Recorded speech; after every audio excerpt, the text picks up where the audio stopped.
Chapter 366. Your lordship wants to know who he is too, Long Feiyi replied to Han Yunqi's question. He trusted that Chu Shifeng and Tang Li wouldn't be stupid enough to reveal the secret of the prisoner.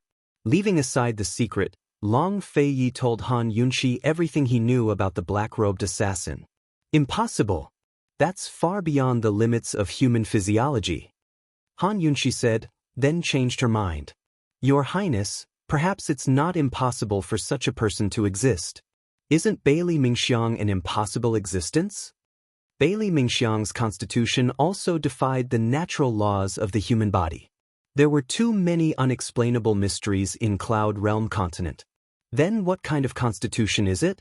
Long Feiyi asked. Without a doubt, Han Yunqi had no idea. Your Highness, why did that assassin want to kill you? Was it your enemy? Your lordship wants to know too. Since he came once, there'll be a second time. Long Feiyi was very curious about the black-robed assassin's constitution. Of course, he was even more curious about how the assassin knew about the person locked up in the hidden pavilion. As long as that person was still locked up, he wasn't afraid that the assassin wouldn't come. It looks like we'll have to strengthen our defenses. Han Yunqi was very serious. She knew nothing of the truth. Long Feiyi didn't speak, but his hand gently stroked her back. This action drew Han Yunqi's attention back to the two of them. Her face was pressed against his chest, so she couldn't see his expression. She imagined that Long Feiyi would be quiet and gentle as he stroked her back. She really wanted him to hold her a little longer so she could enjoy the warmth of this moment. But reality proved that she was a calm and rational person. She knew that now wasn't the time to be love-struck. Your Highness, if you don't let me go, I reckon you'll have to lie in bed for another month. Han Yunqi said seriously. The wound on Long Feiyi's chest was painful. He knew very well that if his injury worsened, a lot of things would be delayed. However, when he saw Han Yunqi's red eyes, he couldn't control himself and didn't want to let go of her. Seeing that Long Feiyi did not respond, Han Yunqi became serious. Your Highness, please let go of me immediately. Long Fei's thoughts didn't wander, but he immediately let go. A hint of helplessness appeared on his lips. This woman also had times when she was serious and fierce towards him. Han Yunqi carefully got up from Long Feiyi's body, and then immediately checked his wound. After making sure that it hadn't split open, she was relieved. Your Highness, should we let Imperial Physician Gu in for a follow-up examination? She still obediently asked for Long Feiyi's opinion. Long Feiyi only nodded without a word. Currently, Tang Li and the rest were waiting anxiously by the door. When they saw Han Yunqi suddenly open the door, they all jumped in fright. Esteemed Wang Fei, how is His Highness? Chu Shifeng was in the middle of asking when Tang Li rushed inside. He's awake. Imperial Physician Gu, hurry inside and take a look. As soon as Han Yunqi finished speaking, Chu Shifeng rushed inside as well. Gu Beiyue immediately noticed Han Yunqi's red eyes. This woman had been crying. A flash of heartache flitted past his clear eyes, but was quickly replaced by joy. He hurried inside with Han Yunqi. As soon as he saw Long Feiyi, Gu Beiyue was neither servile nor overbearing, but respectful and courteous. He took Long Feiyi's pulse as he asked a few questions. Soon enough, he smiled faintly and said, Your Highness Duke of Qin is blessed by the heavens. His life is no longer in danger. To Long Feiyi this was nonsense. He didn't need Gu Beiyue to take his pulse to know the answer. But Long Feiyi didn't say a word. Gu Beiyue carefully examined Long Feiyi's wound. Your Highness, the wound has only just begun to heal. The wound is very deep and serious. I ask that Your Highness rest for a month. By no means can you use your right hand, especially a sword.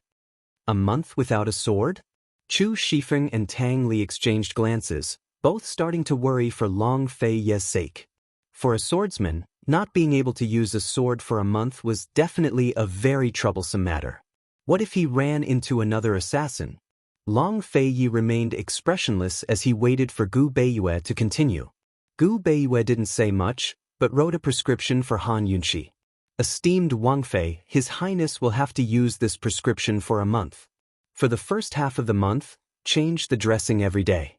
For the second half, Change it every 2 or 3 days. It depends on the situation. Han Yunxi was very serious. She didn't take the prescription directly, but carefully read it over before accepting it. Long Feiyi saw all of this. He didn't dare to use Gu Beiyue's prescription, but Han Yunxi's was enough to set his mind at ease. As Gu Beiyue was packing up his medicine chest and preparing to leave, Long Feiyi spoke up cold. This prince was so seriously injured that my life was hanging by a thread, but Imperial Physician Gu was still able to save me. It's no wonder he's the head Imperial Physician of the Imperial Physician Courtyard.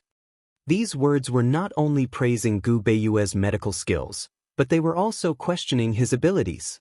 Even Long Feiyi himself thought that he wouldn't be able to save him. Your Highness, it's all thanks to esteemed Wang Fei that I was able to stop the bleeding in time. If not for esteemed Wang Fei's assistance, this official wouldn't have been able to help. Gu Beiyue's words were true. At least in everyone's opinion, the most difficult part of treating Long Feiyi's injuries was stopping the bleeding. In Han Yunxi's opinion, treating someone was far more difficult than stopping the bleeding. She only took Gu Beiyue's words as modesty. Someone, reward Imperial Physician Gu with 100 taels of gold. Long Feiyi was very generous. Thank you, Your Highness. Gu Beiyue didn't refuse. Instead, he added, Your Highness Duke of Qin, this 1 month is a critical time for your wounds to heal. By no means should you use excessive force. If you can avoid it, it's best not to. So speaking, he took a step forward and murmured by Long Feiyi's ear, Your Highness, forgive this official for speaking out of turn, but I ask that Your Highness abstain from sexual intercourse for a month. If Han Yunxi heard these words, it was hard to tell how she'd react. Actually, it was normal for a doctor like Gu Beiyue to instruct him on things like this. If he didn't, it'd be beneath his professional standards.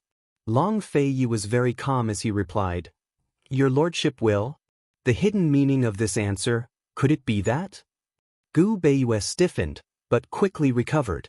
No one noticed anything off about him, but he still smiled warmly and went to pack up his medicine chest. Now that everything was clear, Gu Beiyue had no reason to stay any longer. Chu Shifeng, send Imperial Physician Gu back? With Long Feiyi's orders, Gu Beiyue had no choice but to leave. Han Yunxi saw him to the door. Gu Beiyue, I really have to thank you this time. Esteemed Wang Fei is too courteous. This one originally thought, His Highness is blessed by the heavens. Gu Beiyue didn't say it out loud, but Han Yunxi understood. According to Gu Beiyue, if Long Feiyi hadn't woken up that night, there would be no hope for him. That's right, His Highness is blessed by the heavens. Han Yunxi mused. Long Feiyi was really lucky. She had no idea that Gu Beiyue had long predicted that Long Feiyi would wake up, but had lied in order to hide his medical skills.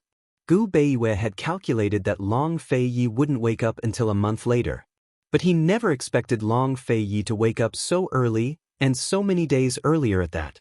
It had to be said that Long Feiyi's body was terrifyingly strong. While Han Yunxi was sending Gu Beiyue away, Long Feiyi had long asked Tang Li about everything. Big bro, this Gu Beiyue shouldn't be an enemy. Tang Li might be impulsive, but he wasn't stupid. As he saw it, Gu Beiyue wasn't a simple man, but he didn't harbor any enmity towards them. Even if he's not an enemy, he might not be a friend. Long Feiyi had his own considerations. Han Yunxi immediately returned after sending Gu Beiyue away, so Tang Li didn't say much. Your Highness, no matter what, you have to rest for a month. Han Yunxi was very serious. She knew that Long Feiyi had a lot of important matters on hand, but nothing was more important than his health. She widened her eyes, making her teary eyes look even more swollen. You're crying? Tang Li blurted out. Only then did he notice Han Yunxi's eyes. Han Yunxi immediately retreated. After calming down, she felt that crying was very embarrassing. She pretended not to hear Tang Li's words and continued, Your Highness, why don't you recuperate in the U Pavilion? It's quiet here. Before Long Feiyi could answer, Tang Li spoke again. He even deliberately went around to Han Yunxi's side to take a look. You're really crying? As far as Tang Li knew, Han Yunxi was a tough woman with a poisonous heart and venomous hands. It was impossible for her to cry. Han Yunshi was very annoyed by him and pushed him away in annoyance. So what if I'm crying? Didn't you go crazy and want to hit someone before? This guy actually wanted to hit Gu Beiyue. How abominable. That's because I'm worried about your highness. I'm worried because I'm worried, understand? Tang Li had never been stingy in expressing his love for his dearest cousin. Can I be worried because I'm worried? Han Yunshi casually retorted in front of Long Feiyi. Tang Li was very surprised.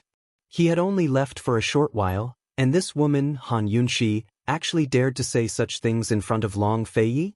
He glanced at Long Feiyi and saw that the corners of Long Feiyi's mouth were slightly curved, but he did not say anything. Why did he have the feeling that these two guys were showing off their affection? Although he knew that this woman had a place in Long Feiyi's heart, judging from the current situation, wouldn't it progress too quickly? Yes, of course you can. Tang Li smiled and said meaningfully, "You're his woman. If you're not worried, who's going to be worried?" As he spoke, he left with a chuckle, leaving Han Yunshi and Long Feiyi alone. When Tang Li was around, Han Yunshi spoke calmly. However, once Tang Li left, the room became quiet, and Han Yunshi felt a little awkward. She sneaked a glance at Long Feiyi and saw that Long Feiyi was staring at her with interest. She decided to stay calm and let Long Feiyi look at her without saying a word. However, reality proved that her self-control was far inferior to Long Feiyi's. Not long after, she could not take it anymore. "Your Highness, rest first. I'll go prepare the herbs. I'll have to change your medicine later." Han Yunshi wanted to escape as she spoke, but Long Feiyi waved his hand. "Come here." Seeing this, Han Yunshi panicked. "Your Highness, you can't act recklessly." Chapter 367. When she saw Long Feiyi wave at her, Han Yunshi rushed over and carefully took his hand before setting it down. Her quiet face was filled with seriousness. "Your Highness, you're not allowed to move around for a month. Qinxie will keep an eye on you." "It's inconvenient," Long Feiyi said mildly. Although he was born into the imperial clan, he disliked being waited on and did many things himself. Moreover, he was used to practicing his swordsmanship early in the morning, then brewing tea and meditating afterwards. How could he stand not moving for a month? Han Yunshi didn't even think before she said, "Qinxie will wait on you whatever your highness wants to do." Long Feiyi arched a brow at her, the interest in his eyes growing stronger. All right, Han Yunshi finally realized how complicated things were. If she wanted to wait on someone who couldn't use his hands, then she'd have to do a lot of things, including very private things. There really were many inconveniences. After a while, she added, "Have Chu Shifeng and Tang Li help." Seeing Han Yunshi's helpless, disappointed, and embarrassed expression, Long Feiyi didn't say a word. Instead, he reached out again and tilted her chin up. "Han Yunshi, you just have to help your lordship change his dressing." As expected, this woman didn't understand him well enough. He was obsessed with cleanliness and never liked other people touching him. It wasn't just women, but men as well. If he said he wouldn't die, then nothing would happen to him. His overbearingness, his mischievousness, and his gentleness were all her most fatal weaknesses. Han Yunshi immediately quieted down and tilted her chin up. According to Tang Li's words, she was clearly a fierce tigress, but now she was like a docile little lamb. Everything had its vanquisher. Just who had vanquished whom? Long Feiyi said mildly, "1 month is too long. Tianhui would never give your lordship a month." But he'd hardly finished speaking when the guard by the door reported, "Your Highness, there's a situation in the city." "Speak," Long Feiyi said. "This morning, His Majesty officially gave you the title of Imperial Envoy for Disaster Relief. He requested that you set out to the disaster area today to save the victims from the fire and water. The Imperial Edict is already on the way and will be delivered to your residence soon." The secret guard replied truthfully, "Damned Emperor Tianhui. If it wasn't for this accident, they would have been on their way long ago and wouldn't have needed to rush him." It had only been a few days, but Emperor Tianhui had already lost his cool and issued an imperial edict. He even ordered them to set out on the same day. Han Yunshi cursed in her heart. She swore to herself that she'd find a chance to prank Emperor Tianhui and let him have a taste of what it felt like to attend court with serious injuries. "Get ready." We're going back to the residence. Long Feiyi had no intention of resting. As he spoke, he clutched his chest and was about to get off the bed. Han Yunshi's heart ached.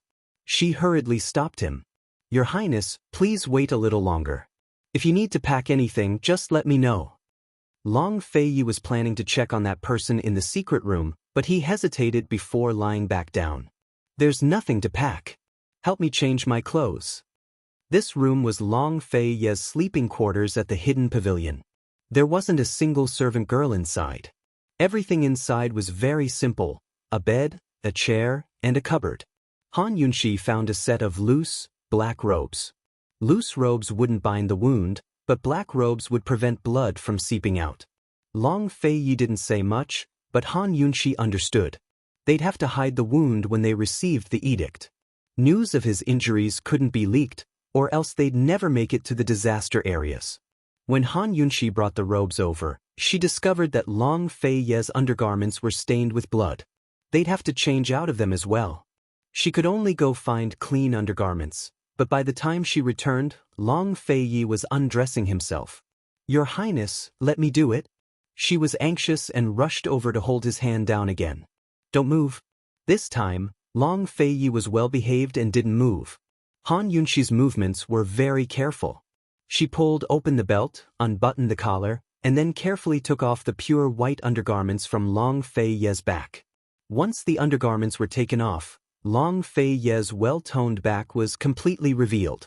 His bronze skin and almost perfect back lines made one's imagination run wild. Han Yunshi was sitting right behind him. She was very close, and everything was within reach. Although she deliberately avoided it, she couldn't help but take a few more glances. However, it was just a few glances that made her want to get closer, closer, and even closer. You don't? Long Feiyi suddenly asked faintly. Han Yunshi was startled. She clearly hadn't done anything, but it seemed like she'd done something bad. Her face immediately turned red. You don't? Long Feiyi asked again. What? It was as if Long Feiyi knew what she was thinking. Han Yunshi panicked. Change clothes? Long Feiyi's patience had really improved a lot. Han Yunshi finally understood and hurriedly took out clean undergarments. However, she quickly discovered that she didn't know how to. Because of her profession, Han Yunshi had helped many people undress in her life. However, this was the first time she'd helped someone put on clothes. She held the undergarments on Long Feiyi's back. After helping him put them on, she didn't know what to do. In the end, Han Yunshi learned that it was easy to undress. You didn't have to raise your hand. But putting on clothes wasn't so easy. Raising one's hand was necessary. Just as she was about to tell Long Feiyi to raise his hands slightly, Long Feiyi raised his hands first. Both of his hands were raised in a horizontal line, the standard way to put on clothes. Han Yunshi was so ashamed that she almost buried her head in the covers. Only then did she help him put on his clothes.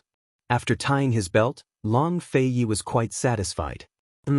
He said mildly, you'll have to serve me in the future? Han Yunshi didn't know what to say. This was the first time she realized that this guy was so bad. By the time Han Yunshi and Long Feiyi returned to the Duke of Qin's estate in a carriage, Emperor Tianhui's new favorite, Eunuch Chen, was already waiting for them. Thanks to Eunuch Shui's previous lesson, Eunuch Chen was well-behaved and didn't dare to act presumptuously. When he saw Long Feiyi and Han Yunshi return, he quickly read out the imperial edict before leaving. As the guard had reported, the imperial edict conferred Long Feiyi the title of Imperial Envoy for Disaster Relief. He was to rush to the disaster areas as soon as he received the edict. Although that was what the imperial edict said, Long Fei still had an excuse to delay things for a few days. But he couldn't afford to delay things at a time like this, because this matter had already been pushed to the heart of the storm. News of his trip to the disaster areas would probably spread throughout Tianning by tomorrow. If he delayed things for a few days, it'd give Emperor Tianhui a chance to smear his name. Public opinion could always be swayed. To put it nicely, it was a guide. To put it bluntly, it was control. On the way back from the hidden pavilion, he had already gotten a clear idea of the current state of public opinion.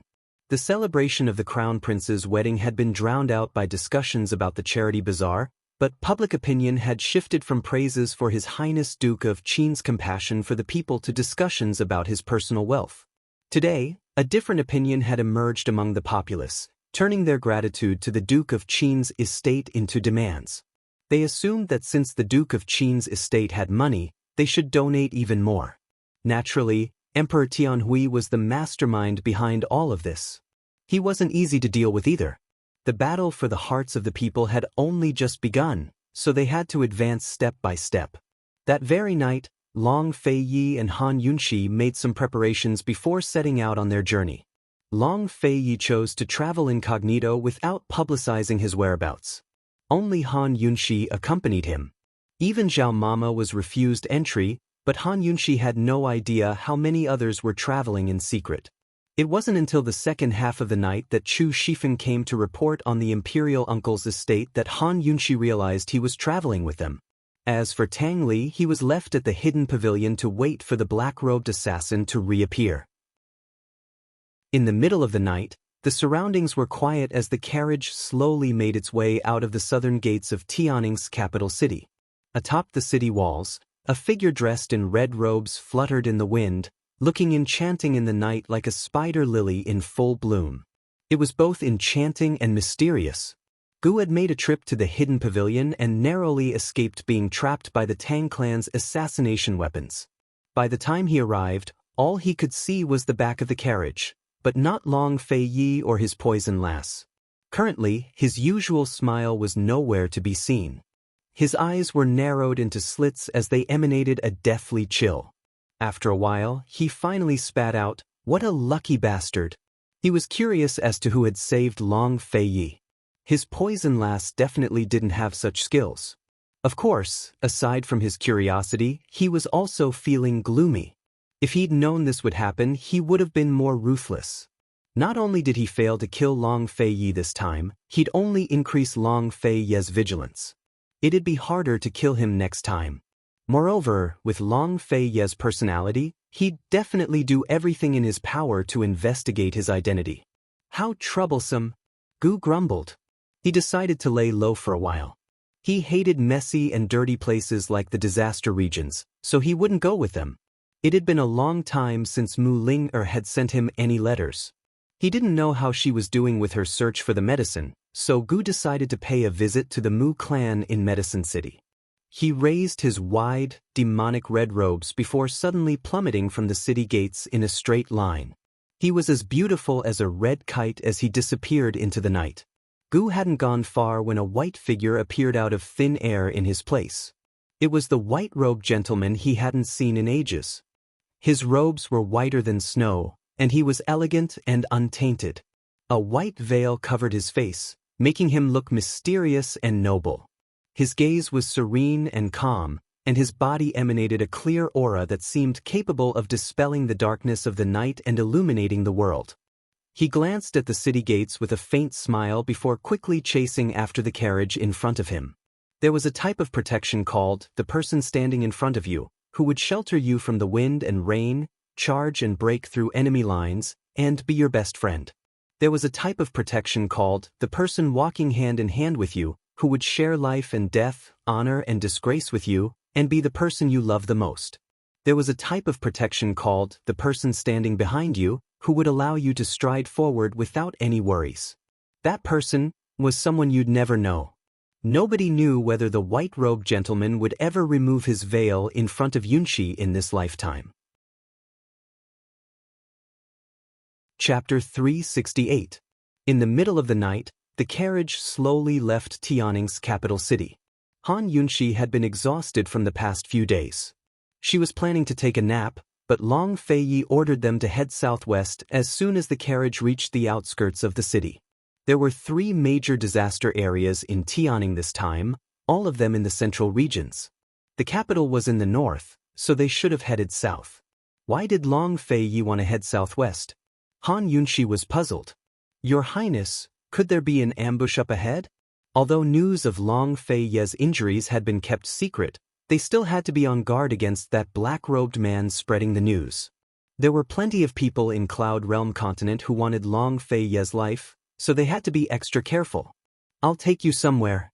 Long Fei was leaning lazily against a high pillow, his eyes closed as he took a nap. He didn't seem like a seriously injured man at all, nor did he seem to care about the disaster relief. Where was he taking her at a time like this? Han Yunxi guessed that it had something to do with disaster relief, but she couldn't figure out the specifics no matter how hard she racked her brains. She leaned against the windowsill and stared curiously at the night sky outside. She'd never taken this route before. Han Yunxi was so tired that she fell asleep as she stared and stared. But when she woke up the next morning, the carriage was still moving. Long Fei was already awake, reading a few secret missives in his right hand. Han Yunxi scooted to his side and tugged at his sleeve. "Your Highness, where are we going? Just tell me." Long Fei didn't even lift his eyes as he ignored her. "Your Highness, just tell me. Your Highness, just tell me. I can't guess. It looks like we'll have to travel quite a distance." Han Yunxi wouldn't relent. Long Fei didn't like to be disturbed when he was reading secret missives, but didn't lose his temper at all. He casually handed the missives over to Han Yunxi to read. The 3 letters all reported the same thing. The imperial uncle's estate was in a hurry to get rid of the grain. In 3 days, the imperial uncle's estate would have to hand over 1,000,000 gold coins to the Ministry of Revenue. Over the past few days, the imperial uncle's estate had been in a hurry to sell off the grain in their possession. However, they had yet to sell a single grain. It wasn't that no one wanted to buy the grain, but that the imperial uncle's price was too high. The imperial uncle had embezzled the grain with the intention of selling it after the price of the grain had risen. However, he was forced to sell it ahead of time. The shrewd and greedy imperial uncle would definitely try to raise the price of the grain as high as possible. Furthermore, the imperial uncle's estate was in dire need of a large sum of money. If they didn't sell for a good price, how could they have enough? The imperial uncle's estate had to hand over 2,400,000 taels in cash to the Ministry of Revenue, and he had already handed over 1,200,000 taels a few days ago. Some of the 1,200,000 taels in cash was the betrothal gift the crown prince had given to Mu Luiyue. Some of it came from the imperial uncle's estate's treasury, and some of it came from the loan sharks that the imperial uncle's estate had borrowed. Of course, the imperial uncle's estate's assets weren't limited to 1,200,000 taels. However, the imperial uncle was too shrewd. He had been exchanging the cash for land and collectibles all this time, waiting for the price to rise. As a result, the imperial uncle's estate didn't have much cash left. Any random antique or piece of land would be worth a few 100,000 taels, or even a few million taels. However, these things weren't cash, and they couldn't be casually auctioned or pawned off. If they were to be sold, the imperial uncle's estate would lose face as well. There were quite a few rich people even among the royalists. However, the imperial uncle's estate was the wealthiest among them all. They were the royalists' biggest backer. The imperial uncle simply couldn't bring himself to open his mouth. Thus, the imperial uncle's only option was to borrow money from loan sharks on the black market and pay them a high interest rate in exchange for immediate cash. They had to keep it a secret. Although there was no way to get an exact figure, it was still possible to estimate that the imperial uncle's debt to the loan sharks and the money he had to hand over to the Ministry of Revenue added up to 2 million taels. Under these circumstances, if the imperial uncle's grain couldn't be sold for a high price, it'd be hard for them to break even, much less make a profit. Ordinary people wouldn't know such news. Even the noble circles in the capital who were used to eating imperial rations might not know. Instead, it was the merchants who traveled extensively and haggled over every penny who had sharp ears. They could hear the slightest rustle of grass in the wind. News of everything that happened at Grand Concubine Yi's birthday banquet had long spread. The sharp-eyed merchants smelled a business opportunity and predicted that the imperial uncle's estate would sell off their grain. There was no early riser without profit, and no crafty merchants without evil intentions. At a time like this, no one was willing to be a philanthropist and help the imperial uncle's estate. They would only loot a burning house and lower the price with tacit understanding. The secret missives were very clear. Someone had announced in Tianning's black markets that they were selling 30,000 dan of rice. The imperial uncle's estate had to be the mastermind behind such a large deal in times of famine. Everyone could guess, but they had no proof. Similarly, news of the imperial uncle's embezzlement had spread like wildfire, but no one had any evidence to prove it. It remained a rumor until now. After reading all 3 missives, Han Yunxi had a rough idea of the situation. She smiled and said, "Your Highness is planning to sell grain to help the people while arresting corrupt officials to rid the people of evil?" But Long Feiyi only shook his head. "No, your lordship is going to sell grain as well." This, Han Yunxi was surprised. Is Long Feiyi joking? He's going to sell grain when they're short on grain? Although he had a large stockpile of grain in his Jiangnan estate, he'd already donated a lot of it. Where was he supposed to find grain to sell? Even if he did have grain, selling it would only boost the morale of the other merchants. If such a vicious cycle continued, it would be detrimental to the disaster relief efforts. After all, the merchant's final goal was to sell the grain and get the silver from the imperial court. The imperial uncle still has 3 days. Your lordship wants him to lower the price by tomorrow. Long Feiyi said. Han Yunxi came to a sudden realization at his words.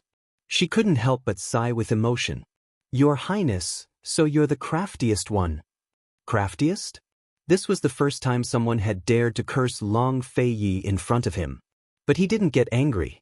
Instead, he asked with amusement, "You understand?" Compared to the young ladies of this era, Han Yunxi knew far more than the other young ladies of this era. Of course she understood. While the merchants were trying to lower the price of the imperial uncle's food, Long Feiyi's interference by announcing that they were selling grain would undoubtedly cause the price of the imperial uncle's food to fall even further. In 3 days, the imperial uncle's estate would have to pay the Ministry of Revenue. Even if the imperial uncle didn't want to sell the grain cheaply, he would have no choice but to do so. A wise man would take advantage of the situation, while a capable man would create momentum. Long Feiyi's actions were creating momentum. Presumably, the situation in the black market's grain market would change very soon. Of course, all of this was secondary. Long Feiyi had only one goal in mind after all of this, and that was to find evidence of the imperial uncle's corruption. Only when the imperial uncle's estate really started selling grain would he have a chance to find witnesses and evidence. Otherwise, all of this would remain as rumors and conjectures. Long Feiyi was quite surprised to hear Han Yunxi's explanation. He had to explain a bunch of things to Tang Li before Tang Li could understand, but Han Yunxi had understood everything from just one sentence. Even now, he still felt like he had underestimated this woman. Long Feiyi didn't say anything, but he nodded as he listened. This was the greatest affirmation he could give to Han Yunxi. Once Han Yunxi finished her explanation, she struck while the iron was hot. She whispered, "Your Highness, this concubine has a guess, but I'm not sure if it's correct." "Speak," Long Feiyi said indifferently. Han Yunxi snickered. She leaned closer and whispered, "Your Highness, this concubine guesses that you're just bluffing. You won't be able to sell a single grain." Long Feiyi chuckled when he heard this. As he laughed, he lifted Han Yunxi's chin and reminded her with a mischievous expression, "Han Yunxi, being too smart isn't a good thing." However, Han Yunxi wasn't afraid of him. She slowly lowered his hand and said seriously, "Your Highness, I already told you that you're not allowed to use your right hand. It'll affect your wound." On the way back to the Duke of Qin's estate from the hidden pavilion, she had almost quarreled with him. In the end, she had no choice but to compromise and only allowed him to use his left hand. His right hand was absolutely forbidden. Although they were talking about serious matters, she was still constantly paying attention to his movements and his injury.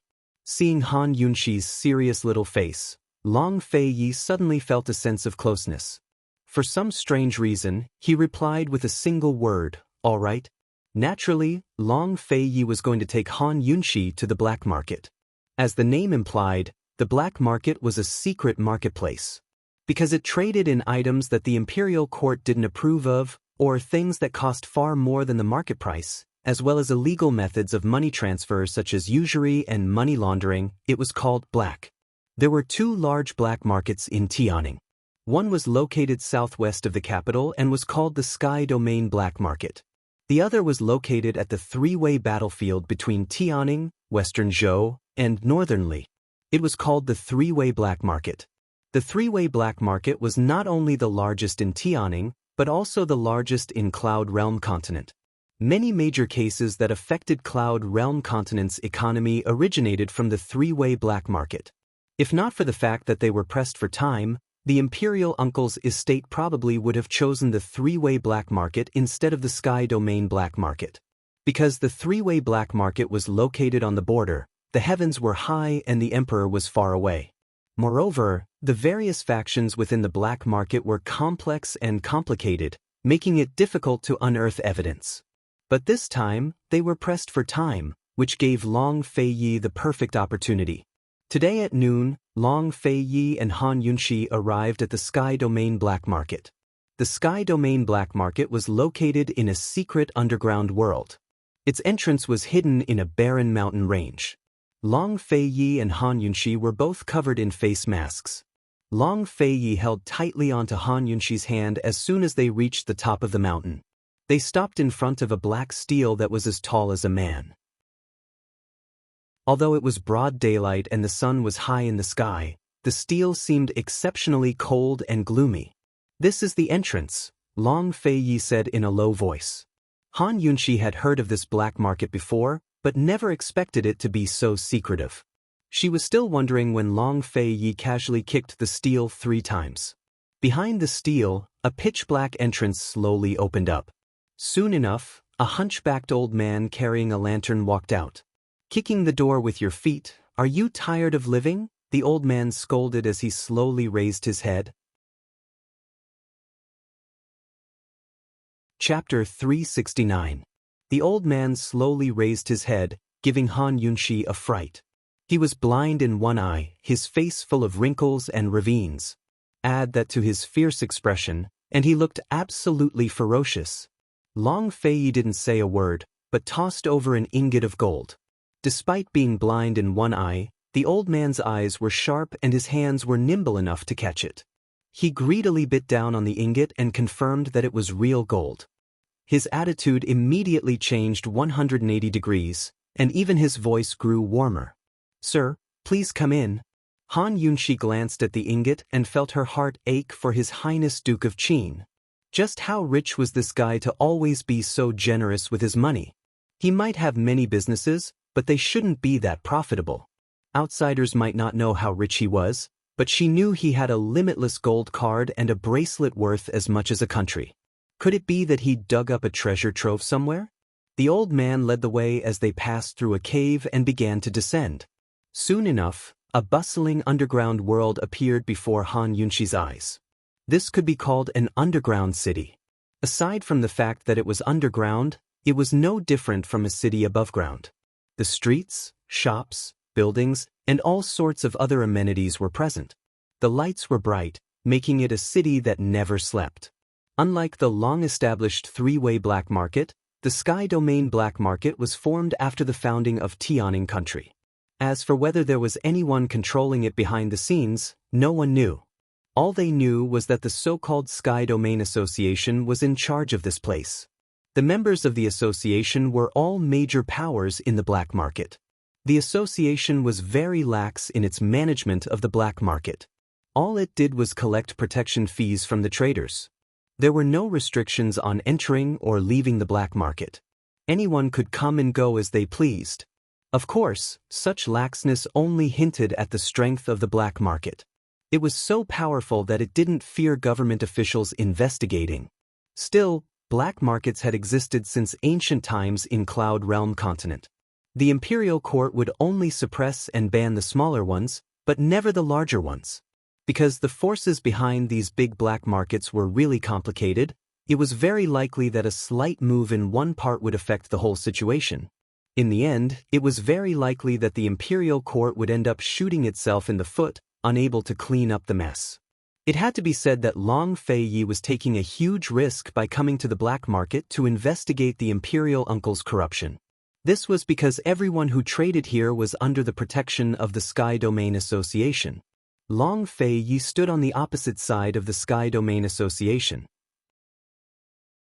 Once the truth came out, Long Feiyi would become an enemy of the entire Sky Domain black market, perhaps even the entire Cloud Realm continent's black markets. Han Yunxi followed Long Feiyi around a few streets and saw a lot of things being sold on the spot.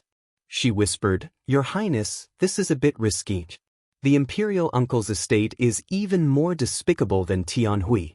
We must get rid of them." Long Feiyi was resolute. After taking Han Yunxi around a few times, they finally arrived at the grain trading district. Unlike the other districts, this one was very quiet and cheerless. Only a few stores were open, but there wasn't much stock in the stores. Although these stores sold their own grain, most of them were middlemen or informants. They only acted as middlemen and didn't do business. If someone wanted to sell grain, they'd find them and they'd find a suitable buyer for the seller. Conversely, if someone wanted to buy grain, they'd find them too, and they'd help the buyer find a suitable seller. Some simply acted as middlemen, allowing the buyer and seller to make the transaction themselves. Others acted on behalf of the buyer and seller without ever seeing each other or knowing each other's identities. Of course, different types of transactions would result in different fees for the informants. Secret transactions like this were common on the surface as well, but here in Sky Domain Black Market, the informants were more professional and made more money. Han Yunxi didn't know much about these things. Long Feiyi led Han Yunxi around as he explained the situation to her in a low voice. Han Yunxi was a smart girl and understood the situation at once. Long Feiyi was very satisfied with her. The two of them pretended to be buyers and asked around in a few stores. Han Yunxi almost burst out laughing when she heard what they said. Almost everyone mentioned the 100,000 dan of grain, but no one mentioned the Imperial Uncle's 50,000 dan. Naturally, Long Feiyi had purposely spread the news of the 100,000 dan of grain. He'd already stirred up the market before he'd even arrived. Originally, everyone was talking about the Imperial Uncle's 50,000 dan, but now no one was interested. Even the informants were too lazy to pull strings. "Shopkeeper, we can't afford 100,000 dan. Do you have 50,000 dan?" Han Yunxi asked modestly. "Dear customer, grain isn't expensive right now. 100,000 dan isn't much either. Do you really need that little bit of money to come here?" The shopkeeper chuckled. The higher the amount of the transaction, the higher the commission they would take. They naturally had to give up on the low to get the high. "Then, is 50,000 dan or 100,000 dan lower?" Han Yunxi asked again. 100,000 dan, 100,000 dan. "Dear customer, you might not know this, but the seller of 100,000 dan is tight on cash and is in a hurry to sell it. Apparently, they're selling it at a low price. If you really want to buy it, this one can help you ask around." Look at how strongly they were recommending 100,000 dan. Long Feiyi had only released the news that he had 100,000 dan of grain for sale. He hadn't even mentioned the price, but these people were able to fabricate so much information out of thin air. This was the market. When there was profit to be made, the dead could be said to be alive, and the black could be said to be white. 1 spread to 10, and 10 spread to 100. As the rumors spread, everyone believed them. Some prices were raised, while others were lowered. The shopkeeper said he'd help ask around, which meant he wanted money. Naturally, Long Feiyi and Han Yunxi refused. Most shopkeepers like this were scammers. For such a large transaction, they could only find another informant, not the person selling the grain. Judging from the current state of the market, it was easy to imagine how much the Imperial Uncle's 50,000 dan of grain had been pushed down. Long Feiyi was still very satisfied. He took Han Yunxi into a small grain shop. After a secret code exchange, the shopkeeper personally led them to the back courtyard, where Chu Shifeng and a middle-aged merchant were waiting. Han Yunxi immediately understood that this was Long Feiyi's lair in Sky Domain Black Market. "Master, they're meeting at the Lin clan's grain shop tonight. Only 3 big merchants are going: Yucheng's Lin clan, Yuzhou's Wang clan, and Luo City's Ouyang clan," Chu Shifeng reported. Ever since the auction, he'd been investigating the situation in the black market. If His Highness hadn't been injured and delayed for 3 or 4 days, they might have found the Imperial Uncle's representative long ago. Just 3? Long Feiyi was surprised as well. There were originally 5 or 6. Chu Shifeng smiled. But they're all waiting for Master's 100,000 Dan. Who's the seller? Long Fei asked. Naturally, the seller was the imperial uncle's estate, but he wouldn't be stupid enough to use his own people. Long Fei was asking about the people who'd come today. At this moment, the middle-aged merchant spoke up.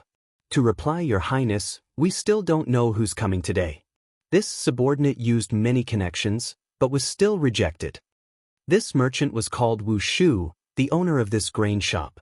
He was also Long Fei's informant in the black market. He'd visited the Lin clan's grain shop twice to ask for the 50,000 Dan of grain, but had been rejected. Although the imperial uncle's estate was short on money, they were still cautious with their business dealings.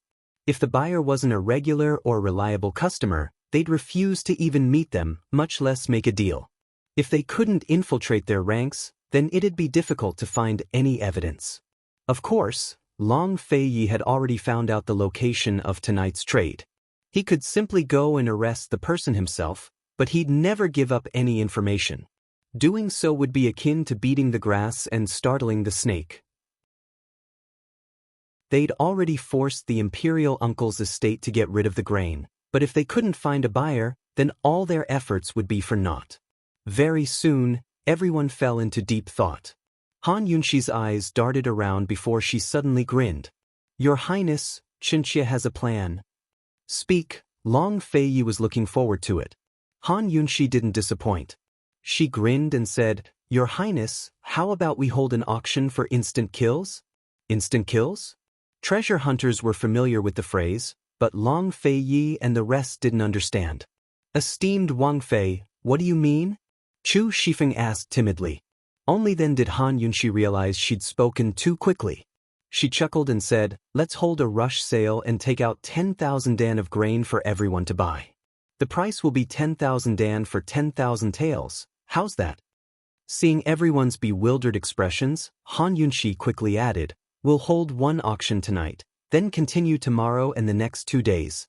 Chu Shifeng and Wu Shu were stunned by her words. Long Fei couldn't help but laugh out loud. This was his first time praising someone so directly. Han Yunxi, your lordship has to give it to you. 10,000 Dan of grain was worth at least 30,000 taels on the black market. Han Yunxi had set the price at 10,000 taels, so no wonder everyone was scrambling to buy. Once the auction was held, it would definitely cause a stir in the black market. The Lin clan of Yu City, the Wang clan of Yuzhou City, and the Ouyang clan of Luo City would definitely know about it. Therefore, they might not go to the Lin clan's grain store tonight. The worst part of Han Yunxi's plan wasn't the price, but the timing. She'd said she'd hold a scramble for 3 days, which meant that she'd be in the mood to buy grain from the imperial uncle's estate during that time. Although 10,000 Dan of grain was less than 50,000 Dan, everyone would wait to see if there would be more such events after the scramble and whether the black market prices would continue to fall. Everyone who wanted to buy grain could afford to wait for 3 days, but the imperial uncle's estate couldn't. Once the 3 days were over, the imperial uncle's estate would have to pay the Ministry of Revenue. Thus, if they couldn't afford to pay up, they'd be desperate to buy grain. In other words, the imperial uncle's estate should pray Amitabha whenever anyone tried to buy grain during this time. They wouldn't have any leeway to refuse buyers. Esteemed Wang Fei, this one admires you. Admirable. Wu Shu immediately clasped his hands respectfully. He'd lived most of his life and only admired His Highness Duke of Qin. Today he admired Qin Wang Fei as well. Naturally, he'd heard rumors about Qin Wang Fei being favored by the imperial uncle. He didn't believe it at first, but now he had to. Who wouldn't like such a smart woman? Wu Shu, do you have 30,000 Dan of grain? Long Fei asked. Since they were going to scramble for grain, they naturally needed to have it on hand. This subordinate will keep this bit of grain for your highness's sake. Wu Shu smiled. Tonight, the black market was destined to be restless. Chapter 370. Since Uncle Wu had 30,000 Dan of grain in his hands, Han Yunxi dared to go all out.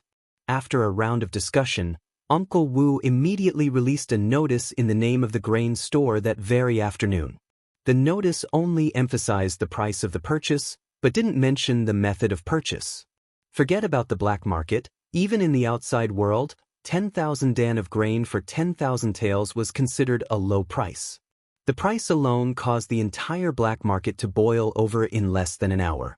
Everyone was discussing the matter. 10,000 dan of grain was a lot. Uncle Wu only wanted to take out a portion, but Han Yunxi demanded that all 10,000 dan of grain be brought out. Afraid that there wouldn't be enough time, Uncle Wu shot a questioning look at Long Fei Yi, but Long Fei Yi only said, "Do as Wang Fei says." Thus, Uncle Wu sent a group of men to carry the dan of grain out of the storehouse. A few tall, burly men spent the entire afternoon going in and out of the store. 1 dan of grain was carried from 2 ends. One could only imagine how spectacular the sight would be when 10,000 dan of grain were piled up in front of the store. The purchase hadn't even begun yet, but the store was already surrounded by a crowd of onlookers. The closer it got to night, the more people gathered and the livelier the scene became. This time, there were no restrictions on the purchase. In other words, anyone could participate. By the time the time drew near, the entire street of grain stores was already packed with people. As long as you were in the night market, it was impossible not to know what was going on. In the rear courtyard, Han Yunxi and Long Fei Yi were drinking tea and chatting about tonight's purchase.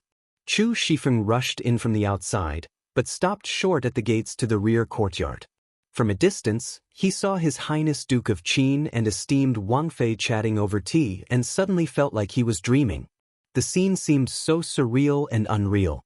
Under the hazy moonlight and rising tea smoke, His Highness Duke of Qin was as handsome as an immortal while esteemed Wang Fei's face was as delicate as a flower. Esteemed Wang Fei alternated between talking and laughing, while His Highness Duke of Qin listened attentively. Occasionally, he would even ask a few questions. Chu Shifeng had never seen His Highness Duke of Qin so patient in his entire life, much less talk with someone for so long. After all, they had been talking the whole afternoon. "Chu Shifeng, is something the matter?" Long Fei Yi suddenly asked. He knew as soon as Chu Shifeng stepped into the courtyard, but he didn't want to interrupt Han Yunxi. Chu Shifeng recovered his wits and immediately stepped forward. "Your Highness, Yu City's Lin clan has arrived. It's not Master Lin himself, but his personal attendant." "Is it time?" Long Fei Yi asked indifferently. "There's still an hour." Chu Shifeng had been keeping track of the time.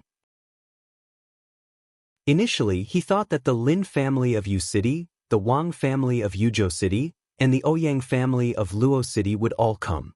However, only the Lin family of Yu City showed up. "Your Highness, esteemed Wang Fei, could they be, tonight?" The 3 clans had agreed to meet with the imperial uncle at the Lin clan's grain store. Chu Shifeng had heard that the heads of all 3 clans had come as well. Although the imperial uncle's estate had only announced that they were selling 50,000 dan of grain, everyone in the know knew that was just a rumor. Once the price was settled, the imperial uncle's estate would have plenty of grain to sell. The imperial uncle's estate was in dire need of money, so how could 50,000 dan of grain be enough? Chu Shifeng was most worried that the 3 clans wouldn't be lured away by the news and would continue to make deals with the imperial uncle's estate tonight. They won't. Han Yunxi was certain. She wasn't a merchant, but she knew how merchants fought over the smallest details. If this was a legitimate business transaction, perhaps there would be the exchange of favors and face. However, in the black market, everyone was here for the benefits. The fact that the heads of the 3 clans had personally come to the black market meant that they were planning to buy plenty of grain. A single dan of grain only lacked a few taels of silver, but 100,000 dan or 200,000 dan meant a huge difference. They absolutely had to weigh the market before they finally made a move.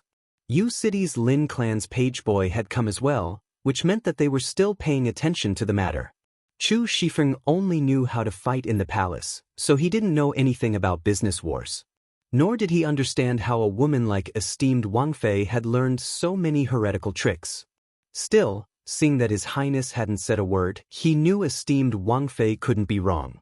As expected, Uncle Wu's attendant soon arrived. "Your Highness, esteemed Wang Fei, the head of the Ouyang clan has shown his face. He's drinking tea with Uncle Wu right outside." Han Yunxi was thrilled and teased, "Chu Shifeng, I really should have made a bet with you." Chu Shifeng said resentfully. This subordinate can't afford to bet. Chu Shifeng thought back to the past year. None of the people who'd made bets with esteemed Wang Fei had good endings, so he decided to forget about it. Soon enough, Uncle Wu's attendant recognized the head of the Lin and Yuzhou clans in the crowd. Everything was within Han Yunxi's expectations. Han Yunxi saw that it was about time and rose to her feet. Your Highness, do you want to join in the fun? Long Fei didn't speak, but rose to his feet and scooped Han Yunxi into his arms. This guy's getting more and more domineering. Your Highness, Han Yunxi was about to speak when Long Fei took her to the roof. If you want to watch the show, you have to be on high ground.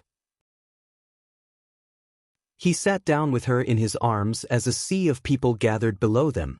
His words made sense. If they looked down from the roof, they'd have a panoramic view of the entire scene. Only by being on high ground could they see the real show. Once they were in the middle of it all, it was very likely that they'd become part of the crowd. By now, the auction had officially begun. Uncle Wu was in charge. The tall auction counter was made up of bags of rice and the surrounding area was simply a sea of grains. As soon as Uncle Wu raised his hand, the noisy crowd instantly quieted down. There were 3 circles of people inside and outside. There were people from all walks of life. A few big businessmen stood at the front in a high-profile manner. The Ouyang family was one of them.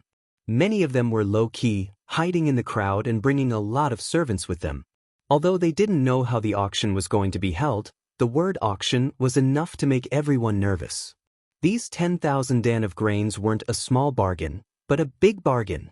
The crowd was silent, but everyone's heart wasn't calm. They were all curious and looked forward to the auction. Actually, after the news of the auction was announced, the most discussed topic was how to auction. These 10,000 dan of grains were going to be sold at one time, so how could they be auctioned? Uncle Wu was about to open his mouth when someone finally couldn't hold it in and shouted, "Boss, how are we going to auction? Quickly tell us." Once this was said, the restless crowd started to make a ruckus again. Everyone, please calm down. Listen to me."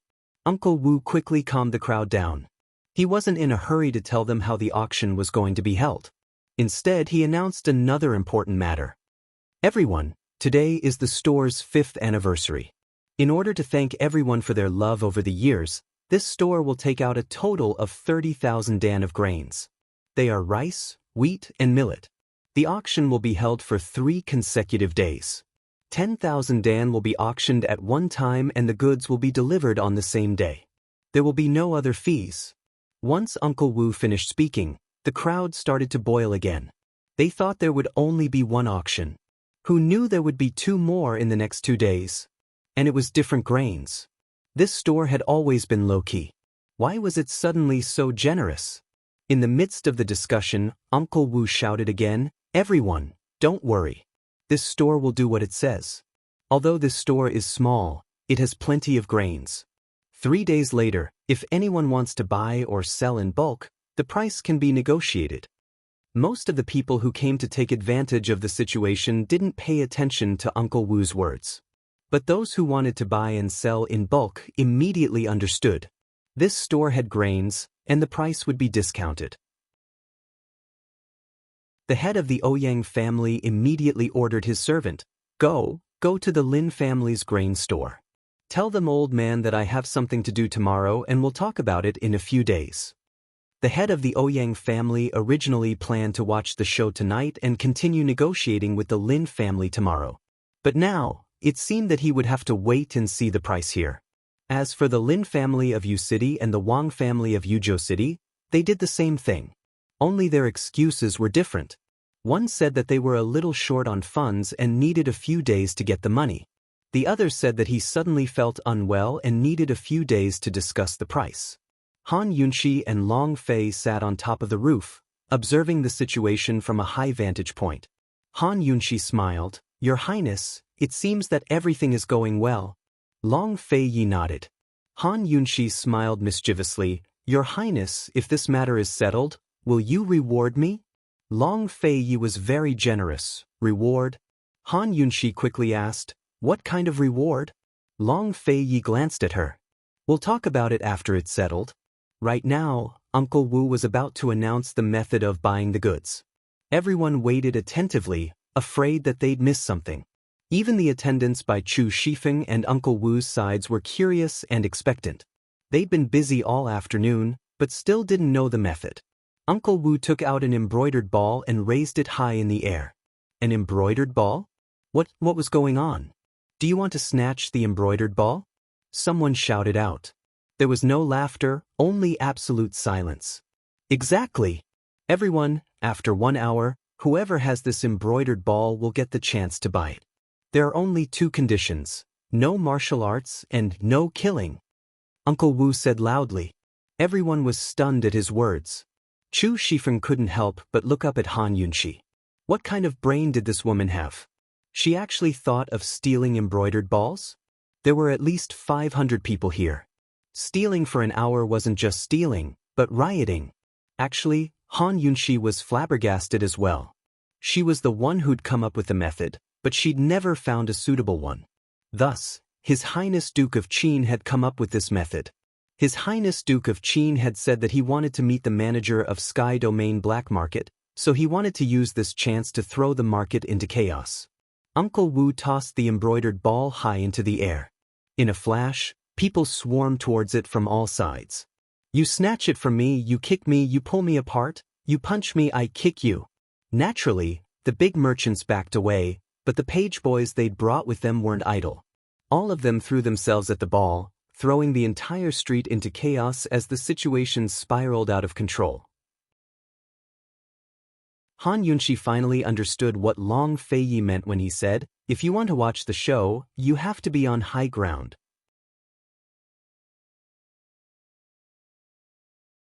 Chapter 371. It wasn't clear who snatched the ball and ran out with it in his robes. Thus, everyone chased after him. Once again, the chaos spiraled out of control and spread throughout the grain trading district. One of Long Fei's scouts soon returned with a report. "Your Highness, the Sky Domain Association's men have surrounded the entire grain trading district. They're all using masked men dressed in black robes who look like martial arts practitioners. They've said that as long as it doesn't affect other businesses, they can do whatever they want here." Long Fei's eyes flashed with admiration before he waved a hand to dismiss the scout. The Sky Domain Association's lax management style was truly admirable. Even Han Yunxi was curious as to whether or not the black market had a true leader, and who he or she was. Long Fei's probing had failed this time. Of course, he'd only done it in passing, but that wasn't their main business. Their main business was the Lin clan's grain store. Han Yunxi had asked around just then, and the owner of the Lin clan's grain store was among the crowd. With the 3 merchants and the owner of the Lin clan's grain store here, there was no chance for the Imperial Uncle's men tonight. Perhaps he was mixed in with the crowd as well. Han Yunxi and Long Feiyi weren't planning to make a move tonight. They were only here to watch the show, but it'd be too obvious if they made a move now. An hour wasn't a long time, but it wasn't short either. The closer it got, the more intense the fighting became. Chu Shifeng almost joined the fray himself. But in the end he held himself back. His Highness Duke of Qin could still afford 10,000 dan of grain. In the end, a young man around 16 or 17 years old took the ball. Chu Shifeng recognized him at a glance, but didn't say a word in front of the crowd. As soon as he returned to the rear courtyard, he wanted to slap the boy. This was none other than one of His Highness Duke of Qin's guards, Su Donglin. Han Yunxi blocked Chu Shifeng's hand. "What are you doing?" Chu Shifeng gave a start before he understood. How could His Highness Duke of Qin's guards act on their own without orders? However, he was shocked that Han Yunxi was already able to command the Duke of Qin's secret guards. "There's a shortage of food in the disaster area. We can't sell even a single grain." As Han Yunxi spoke, she released Chu Shifeng's hand. "You go steal it tomorrow?" Chu Shifeng's mouth twitched. Tearing things apart with his bare hands when he couldn't use martial arts was definitely an arduous task. The next night, the situation was much the same as the previous night, except for the addition of Chu Shifeng's anguished wails.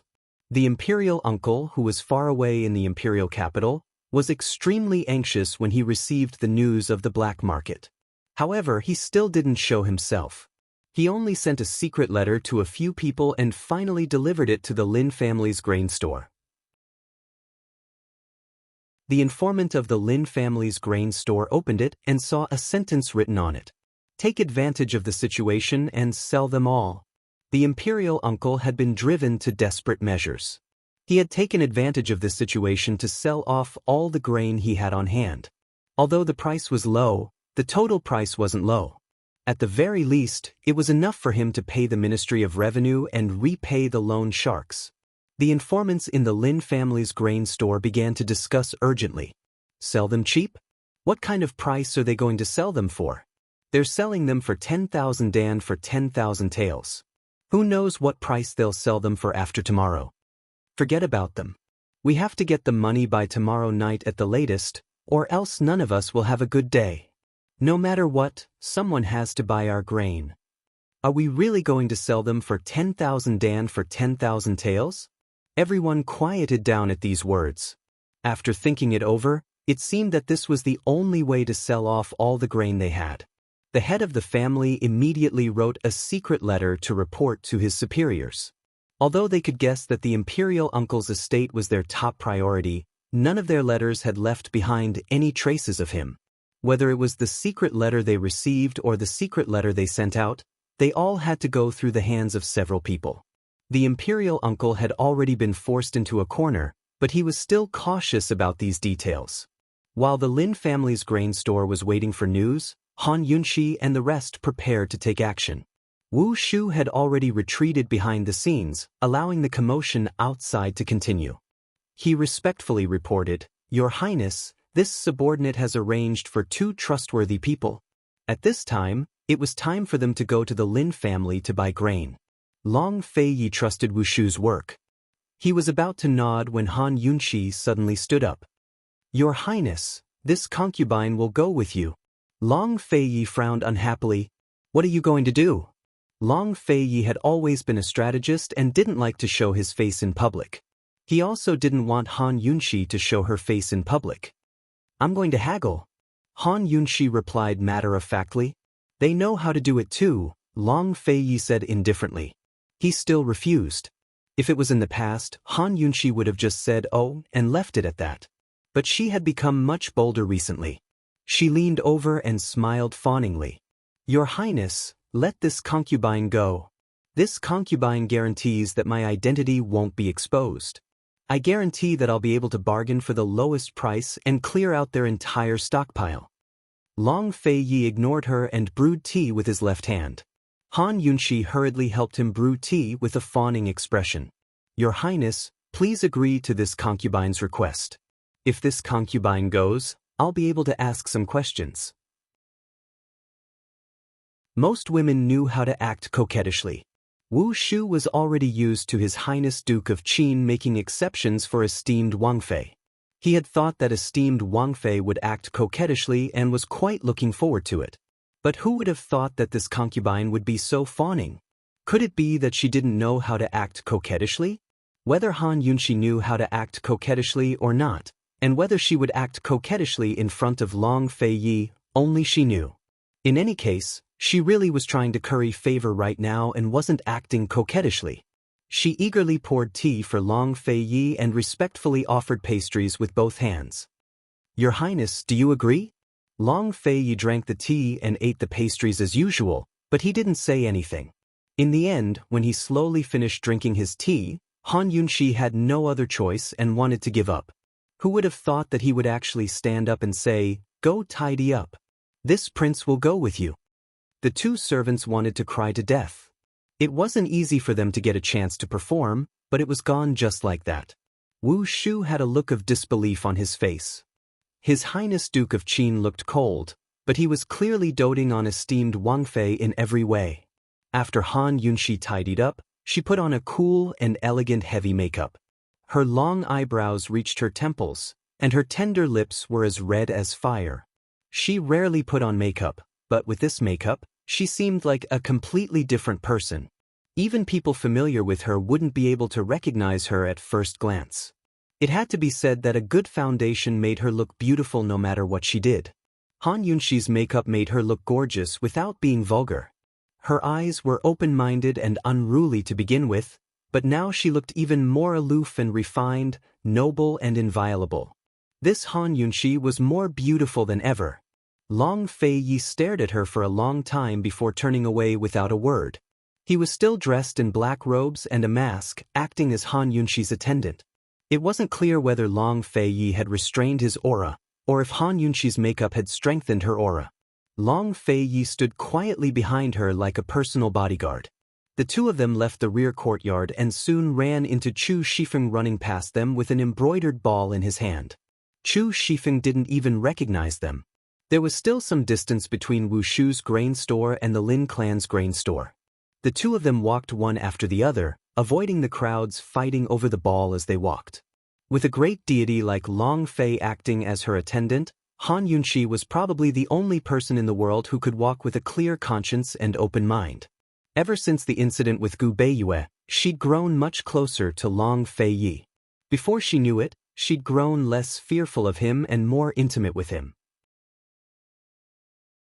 If this was the past, she'd be very careful with Long Fei Yi walking behind her like this. Her heart would be in a mess. But now, she didn't even realize that everything had happened so naturally. Of course, she hadn't noticed the strange look in Long Fei Yi's eyes since they'd left the house. As they walked, she suddenly stopped in her tracks. Long Fei Yi wasn't stupid enough to bump into her, so he stopped as well. Long Fei Yi was about to ask when Han Yunxi suddenly quickened her steps. Long Fei Yi could only hurry after her.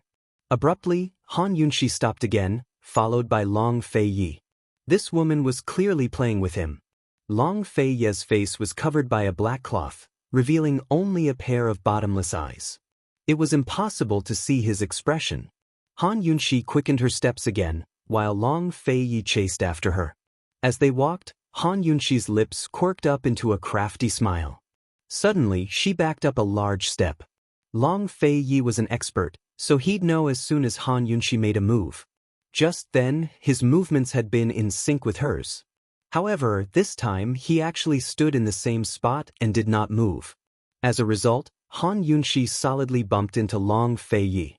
"Ha! I did it on purpose." Han Yunxi was amused. She openly admitted that she was in a good mood tonight, so she was just joking around.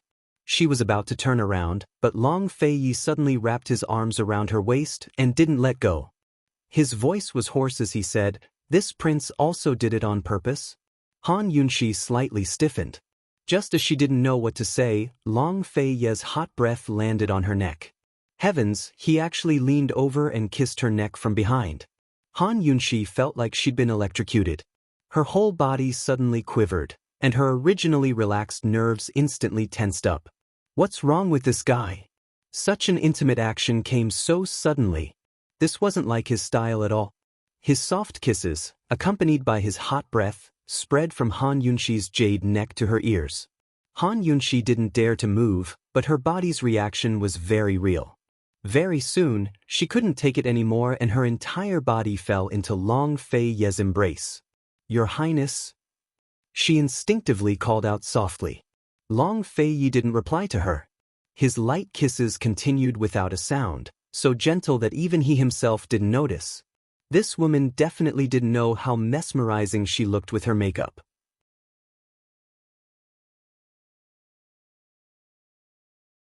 Chapter 372.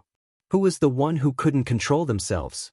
And who was the one who couldn't control themselves? In the quiet night, the noise of the crowd faded away, leaving only a hazy ambiguity. Under the faint moonlight, one's mind was in a mess and their emotions were in a daze. Soft kisses wandered silently, and the pressure from the tall figure behind her grew stronger.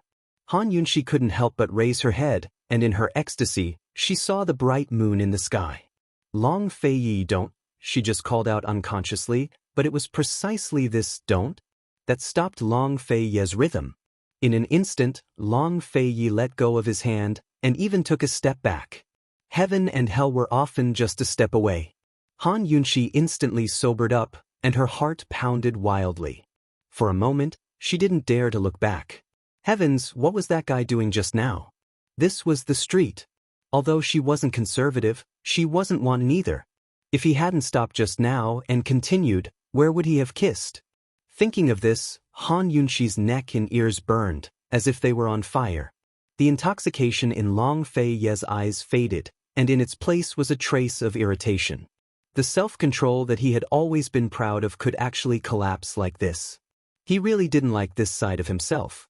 Towards this woman, he had never allowed himself to indulge in himself. The two of them stood like this, one in front and one behind, in silence.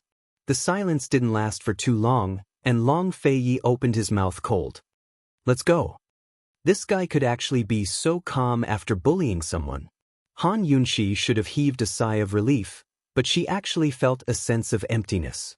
She couldn't accept it, but she didn't have the courage to look back at him. When Long Fei said to go, Han Yunxi obediently walked forward. Fortunately, the journey wasn't short, and there was enough time for Han Yunxi to adjust her state of mind. By the time they arrived at the Lin family's grain store, Han Yunxi's redness had mostly disappeared. The two of them looked as if nothing had happened, but there was an ambiguous atmosphere between them that only they could sense. To outsiders, they looked like a pair of master and servant. It had to be said that Long Fei was a very competent attendant. When they arrived at the Lin family's grain store, he didn't stay as close to Han Yunxi as he did. Han Yunxi's first, and he only followed her in. His actions were very polite, and he looked even more like an attendant. The Lin family's grain stores as well as the imperial uncle's eyes in the black market. That was why they had to put up a good act. Who? Tea test? Tea, is anyone here? Han Yunxi shouted. The man looked up lazily. He glanced at her, then immediately went back to sleep. What's going on? Han Yunxi was about to ask when the man suddenly looked up again. He rubbed his eyes, and a lecherous look appeared in his eyes. Han Yunxi immediately sensed the man's evil intentions. She didn't even do anything, but she already felt a cold, sinister intent behind her back. This made Han Yunxi feel even safer. She raised her brows and asked coldly, "Where's your boss?" Han Yunxi didn't know how charming she was with her cold and elegant outfit. Coupled with her cold expression and icy voice, she was simply a stunner. There were some men who especially liked to provoke cold beauties like her. Tisk, tisk. The man didn't say anything. He pouted as he walked over, looking foppish and frivolous. Han Yunxi originally wanted to use some poison to teach this lecher a lesson, but considering that they had business to attend to, she didn't want to alert the enemy. She could only endure it. The man walked over.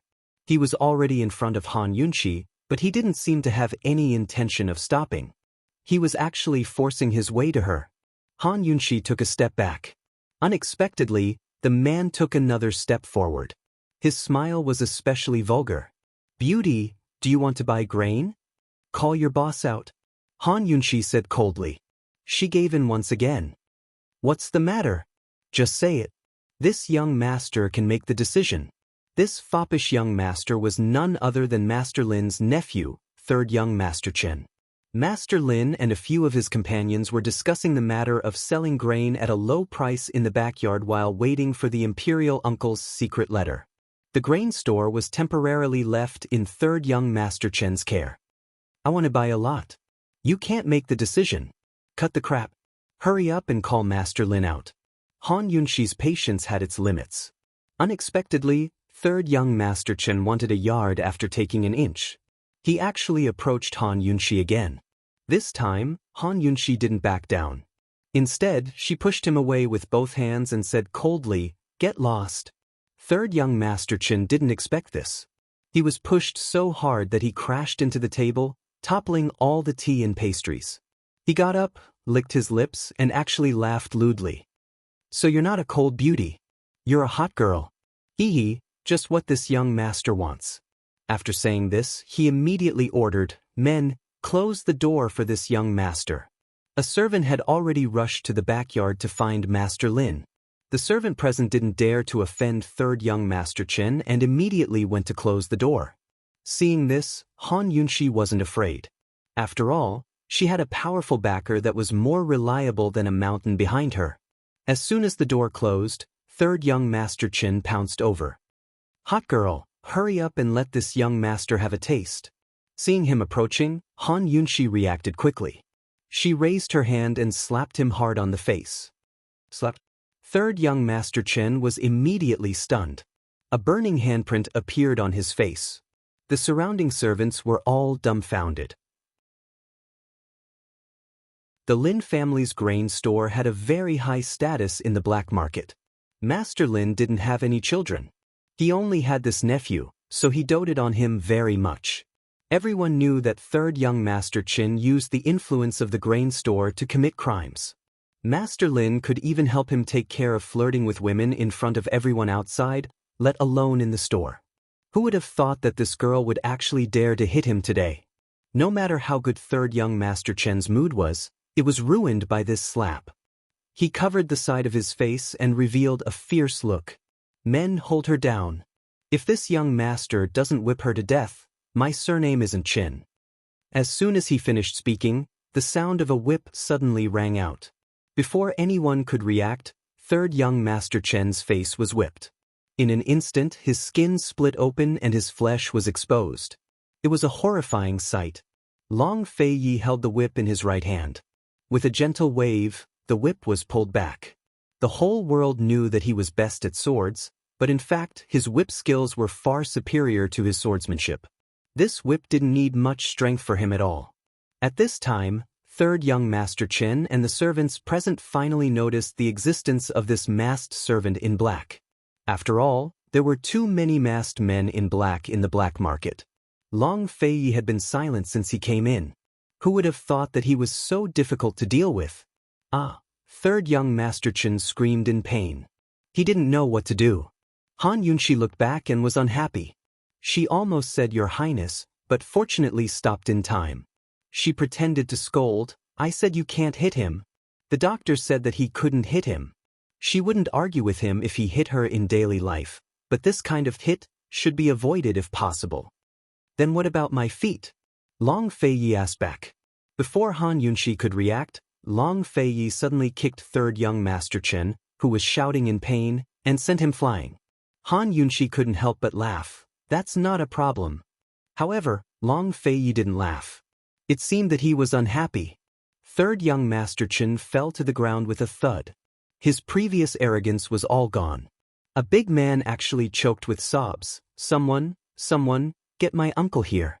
Quick, get my uncle here. Soon, Master Lin heard the news and came. When he entered and saw this scene, he was furious. Who are you? How dare you be so presumptuous in my Lin family's grain store? People who buy grain. Han Yunshi coldly answered. Although they had to hide their identity and keep a low profile, it didn't mean that they could be bullied. I'm not selling. Third young Master Chen immediately shouted, Uncle, this woman hit me and that man also hit me. You must kill them for me. As he spoke, he added unwillingly, I'll hit that man. Someone, get me a whip. I want to whip him to death. However, who knew that the angry Master Lin would suddenly fall silent? One had to know that he was most worried about no one buying grain. His gaze swept past Long Fei Yi, and then he looked at Han Yunshi seriously. He asked carefully, How much do you want? He was very clear about the current situation. People who came to buy grain at this juncture must not be simple. Third young Master Chen was dissatisfied. He only cared about eating, drinking, and playing. How would he know the current situation? Master Lin glared at him, and he lowered his head resentfully. He should hurry to see a doctor, but he was unwilling. Miss, how much do you want to buy? Master Lin asked again. I heard that you have 50,000 dan here? Han Yunshi asked back. As soon as these words came out, Master Lin knew that this woman was from the underworld. Everyone knew that there were 50,000 dan of grain for sale, but only very experienced people would be able to find him here. Although Master Lin was anxious to sell the grain, he was still cautious. He didn't answer, but asked back, How much do you want? How much do you have? Han Yunshi asked again. Master Lin had a rough idea of what was going on. His attitude softened a lot, and he smiled. Miss, why don't we talk inside? Unexpectedly, Han Yunshi laughed coldly. Apologize first, otherwise, Please open the door. Although I'm anxious to buy grain, I don't care about your shop. Han Yunxi's words sounded like she was targeting third young Master Chen, but she deliberately revealed two things to Master Lin. First, she was anxious to buy grain. Second, she didn't come to the Lin family's grain shop specially. If Han Yunxi directly said that she was anxious to buy grain and didn't care about the Lin family, perhaps a shrewd person like Master Lin wouldn't believe her. However, Han Yunxi used third young Master Chen's matter to say this, so Master Lin basically believed her. Master Lin knew third young Master Chen's nature the best. He didn't need to ask much to know that he wanted to tease her again. After all, Master Lin wasn't someone who was easy to deal with. He looked at third young Master Chen and said seriously, "Miss, my nephew has been beaten up by you. Can this be considered an apology?"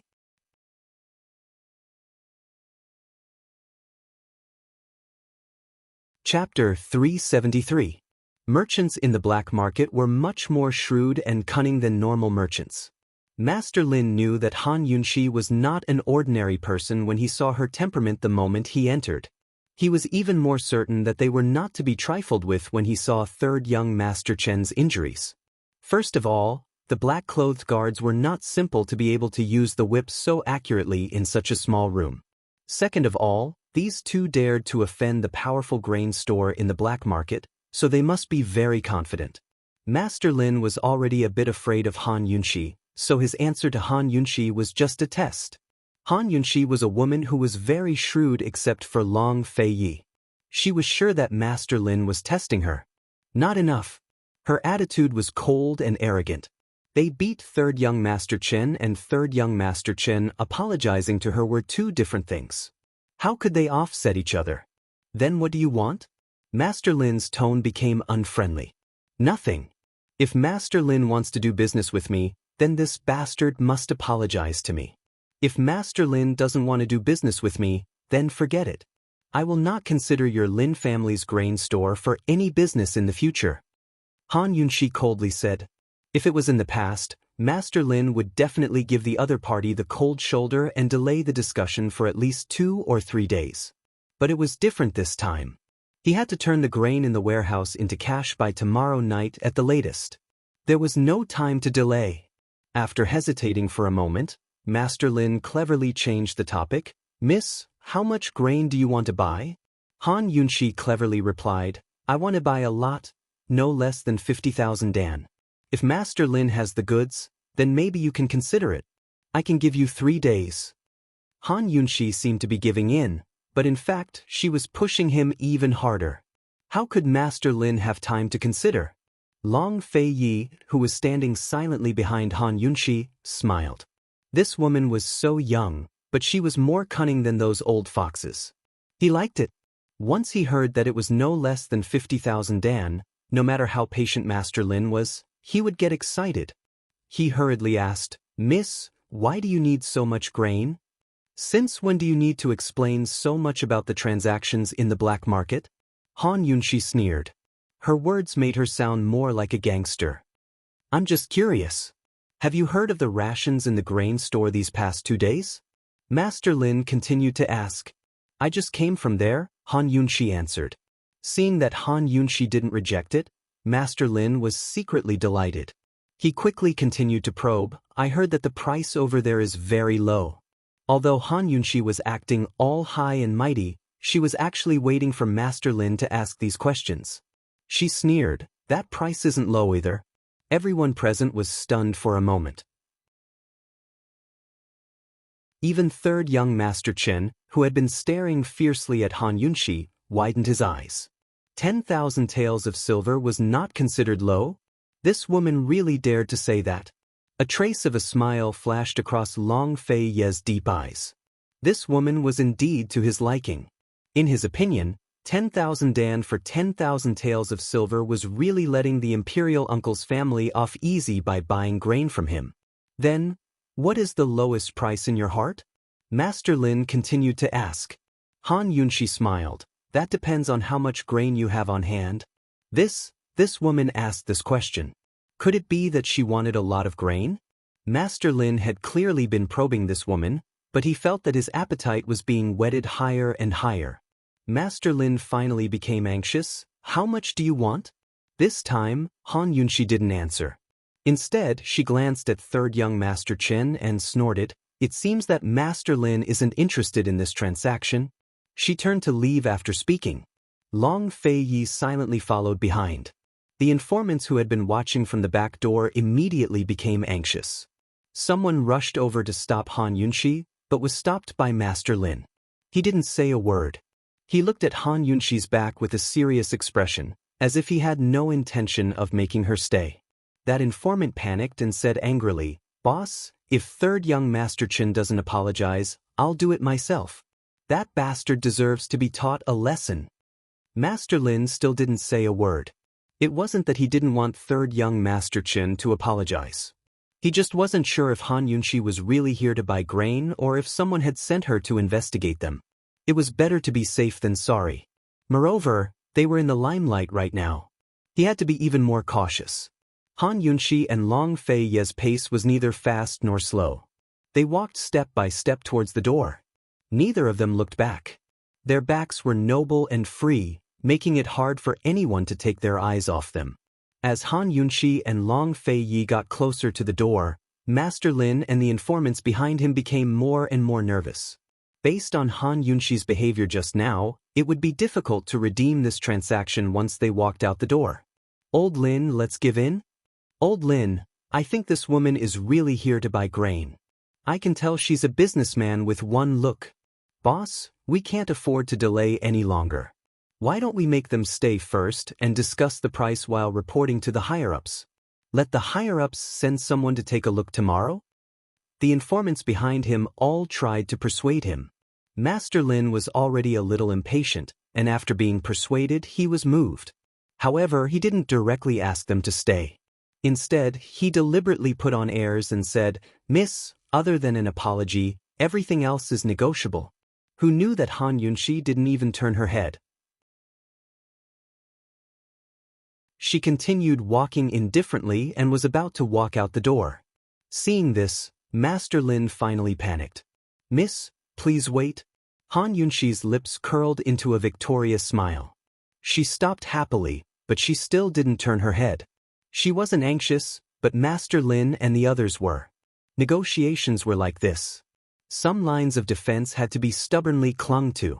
Once they gave in, everything else was basically set in stone. Once Master Lin gave in, his momentum weakened. Seeing that Han Yunshi didn't turn around, Master Lin became even more anxious. He immediately reprimanded third young Master Chen. "Brat, hurry up and apologize to her." Third young Master Chen saw that the situation wasn't right. He was about to slip away, but after being yelled at, he was so frightened that he didn't dare to move. "Hurry up and go." Master Lin's second order made third young Master Chen tremble. He immediately rolled and crawled over. He couldn't take it lying down, but he was most afraid of Master Lin, who doted on him the most. He had never apologized to anyone since he was born, so he really didn't know how to apologize. He could only resentfully say, "Miss, I'm sorry." Han Yunshi used third young Master Chen to lower Master Lin's guard. She was concerned about the grain and didn't want to cause more trouble. Just as she was about to let it go, the Long Fei Yi, who had been silent all this time, suddenly spoke cold. "Is this considered an apology?" Upon hearing this tone, Han Yunshi knew that this matter wasn't going to be let go so easily. All right, since His Highness the Duke of Qin, as an attendant, had spoken, Han Yunshi could only put on airs and remain silent. Seeing this, Master Lin thought that Han Yunshi was angry and hurriedly gave third young Master Chen a look. Third young Master Chen let go of his hands that had been covering his face and bowed with both hands. With a sincere attitude, he said, "Miss, it's this one's fault. This one is wrong. This one apologizes to you." Since His Highness the Duke of Qin had spoken, Han Yunshi knew very well that she couldn't make the decision. With her back to third young Master Chen, she remained silent. She originally thought that Long Fei Yi would speak, but who knew that third young Master Chen would only bow and wait behind her. Long Fei Yi didn't say anything either. Han Yunshi snickered inwardly. Even as a servant, this guy was harder to serve than his master. Third young Master Chen maintained his bow and couldn't help but look back at Master Lin for help. He didn't care whether he was willing or not. At this moment he really regretted provoking this woman. Master Lin also couldn't figure out what Han Yunxi wanted to do, so he kept glaring at third young Master Chen. No matter what Han Yunxi wanted to do, it was all third young Master Chen's fault. Third young Master Chen had to admit it. Third young Master Chen was resentful and could only continue to apologize. Miss, this one knows his mistake. This one won't dare to do it again. Just say something. Miss, just say something. What do you want this one to do for you to forgive this one? Han Yunxi was amused when she heard this. She gracefully turned around and said, "Someone come." She also didn't know what Long Feiyi wanted to do for him to give up, so she just let him be. Long Feiyi didn't even move, but third young Master Chen was already afraid and timidly retreated. However, Long Feiyi didn't give him a chance to escape. He turned around and directly kicked third young Master Chen's injured face. Third young Master Chen was sent flying out of the back door with one kick. Han Yunxi only felt that she was very blessed to have someone take revenge for her after being bullied. Long Feiyi gracefully retracted his long legs. He put his hands behind his back and silently retreated behind Han Yunxi. He looked like a well-trained attendant, but also noble and mysterious. Third young Master Chen fell to the ground with a loud bang. Even his wails were gone. This lecherous man was probably crippled even if he didn't lose his life. Master Lin's heart was bleeding. He couldn't wait to rush over and take a look. However, how could he dare to face such a strong Han Yunxi? What if this woman was unhappy? Wouldn't this deal be ruined? Master Lin could only endure the pain in his heart and pretend to place righteousness before family. Good lesson. Old man has long wanted to teach this arrogant brat a lesson. Han Yunxi only sneered and didn't make any comments. Master Lin couldn't wait to turn around. Miss, let's talk inside? He was here to talk in detail. Han Yunxi was high and mighty and only gave a cold reply. Master Lin hurriedly invited the master and servant pair inside personally. At the same time, he signaled with his eyes for someone to quickly report to the higher-ups. Master Lin brewed some good tea and served some snacks. He was planning to have a long talk with them. The moment Han Yunxi sat down, Master Lin asked, "Miss, how much grain do you want?" "I'll buy as much as you have." Han Yunxi answered straightforwardly. However, Master Lin's face almost darkened. Third young Master Chen was beaten to such a state, and this woman still didn't answer properly? This time, it was as if she didn't answer, "Okay?" She was indirectly asking him how much grain he had stored. Although Master Lin was anxious, he still had to control his temper. He probed again. "Miss, I have a lot of grain. I'm just afraid that you..." Han Yunxi calmly drank a cup of tea. She was very arrogant. "I have a lot of money. I'm just afraid that you don't have any stock." This time, Master Lin laughed. "Miss, our grain store only accepts cash. Have you asked around?"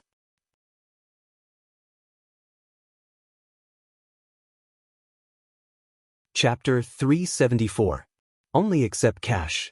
When Master Lin said those words, Han Yunxi almost laughed out loud. She'd been feigning civility for so long just for those words, hadn't she? She'd finally made Master Lin say those words himself. If Han Yunxi had said from the start that she was here to buy grain with cash, even if Master Lin didn't suspect her, his superiors would. She would have been chased away before the news reached the imperial uncle's ears. Now that Master Lin had said those words himself, Han Yunxi was 80% sure that this was a done deal. The money bags were standing right behind her. Han Yunxi generously threw out a sentence. "As long as there's grain, silver isn't a problem." Master Lin could tell that Han Yunxi was a rich person, but he didn't expect her to agree so readily. It looks like this young lady really needs grain urgently." Master Lin didn't give up and kept probing. Han Yunxi smiled mysteriously with a hint of cockiness in her voice. Master Lin observed her expression and knew that he had a chance. He immediately flattered, "Mrs. Baring is extraordinary and must be a dragon or phoenix among men. As for Mrs. Origins, I'm afraid old man won't be able to guess." Han Yunxi's lips curved into a proud smile. She wasn't modest at all. Master Lin has good eyes. That's because Miss has good bearing. Master Lin laughed out loud. He liked arrogant women the most, especially those with a bit of skill and pride. This kind of woman was amenable to coaxing but not coercion. Master Lin knew how to deal with her. Miss, I still haven't asked for your surname. Master Lin cupped his fists and bowed respectfully. My surname is Helian, Han Yunxi replied without hesitation. Helian? That wasn't a simple surname. It was the national surname of Northern Li country. In Western Zhou and Tianning, people with the surname Helian were few and far between. In Northern Li, however, those with the surname Helian were members of the imperial clan. Master Lin couldn't help but think that such a rich and overbearing person had the surname Helian. After working in the black market for so many years, he'd done quite a bit of business in Northern Li. Because of the soil and climate of the Northern Li country, wheat could only be grown in a small area in the south. The high-yield rice could not be grown at all. The diet of the Northern Li people mainly consisted of meat and milk. There was no market for grains from the south in the Northern Li country. However, Northern Li country had always been keeping an eye on Tianning's grain production. During droughts or floods in Tianning, many merchants from Northern Li country would participate in the speculation of grain sales. Even members of the Northern Li imperial clan would participate in the speculation, inflating grain prices while inciting riots in Tianning's disaster areas. Master Lin carefully looks at Han Yunxi again. He is more and more suspicious that this woman is from the Northern Li country. As far as he knew, most of the women in Northern Li liked cold and elegant makeup. While Master Lin was suspicious, Long Feiyi smiled. If it wasn't for the black cloth covering his face, everyone would have been able to see his smile. He suddenly realized why Han Yunxi had suddenly put on heavy makeup today. It turned out that it wasn't just to avoid being recognized by others, but more so because of the surname Helian. This woman was smart enough to use Northern Li country as an example. Even he could not help but admire her. If this woman was born as a man, she would definitely be his #1 opponent. Master Lin began to flatter Han Yunxi. Han Yunxi's lips curved into a mocking smile as she allowed him to flatter and curry favor. She didn't refuse any of it. In the end, Master Lin ordered people to prepare good wine and dishes for him to drink with Han Yunxi as they discussed matters. Of course, when it came to important matters, the informants on the side promptly reported it to their superiors. They didn't leave out any details about this woman's origins, wealth, or personality. Miss Helen, in terms of price? May I ask Miss Helian to be lenient, Master Lin said teasingly. He thought that if he raised this woman up high first, then haggled over the price, this woman should be too prideful to lower her price. Who knew that Han Yunxi wouldn't directly discuss the price? She hadn't actually drunk much, but pretended to be drunk and hazy. Master Lin, haggling is fine, but you have to give me a number and let me know how much grain you have on hand. I'll be frank with you. If you have a lot of grain, then the price is negotiable. As she spoke, she drank 2 more cups of wine before continuing, there's no harm in telling you, that store's price is very much to my liking, but they don't have any stock. They don't even have a mere 200,000 dan. Tell me, if they don't even have 300,000 dan, why should I pay you in cash? This sentence was confusing. 200,000 at one time, 300,000 at the next. That store was unknown which store she was talking about. Anyone who saw Han Yunxi like this would think that she was drunk. Drunken words were the truth. Although it was confusing, Master Lin immediately heard the key message. He had always wondered why this woman didn't go to Wu Shu's grain store. Now he understood. She wanted too much grain and Wu Shu's grain store didn't have any stock. Actually, in times of grain shortage, 100,000 dan of grain was indeed a lot, especially new grain. If it wasn't for the fact that the imperial uncle's estate couldn't afford any delays, Master Lin would definitely have whetted Han Yunxi's appetite and negotiated the price with her. Because in this black market, there really wasn't another store that could take out 200,000 to 300,000 dan of grain. What a pity, what a pity. They hadn't even negotiated the price yet, but Master Lin was already feeling the pinch for the money he had just received. Seeing that Han Yunxi was almost drunk, Master Lin looked at the black-clothed and masked imperial bodyguard behind her. He was very polite. "Sir, your mistress is also drunk. Why don't we do this? Why don't you rest at my humble abode tonight? I'll continue the discussion with her tomorrow. How about that?" Master Lin was actually very curious about this black-clothed and masked imperial bodyguard. Although his face couldn't be seen, the invisible aura emanating from his body made people unconsciously wary. It was precisely because of this imperial bodyguard's existence that Master Lin suspected that this Hellion lady in front of him was a member of Northern Li's imperial family. Long Feiyi was even more astute than Han Yunxi. With just one sentence from Master Lin, he knew what he was thinking. Okay. He only replied with one word. Master Lin was overjoyed and immediately ordered people to prepare a guest room. He had already tried his best to buy time.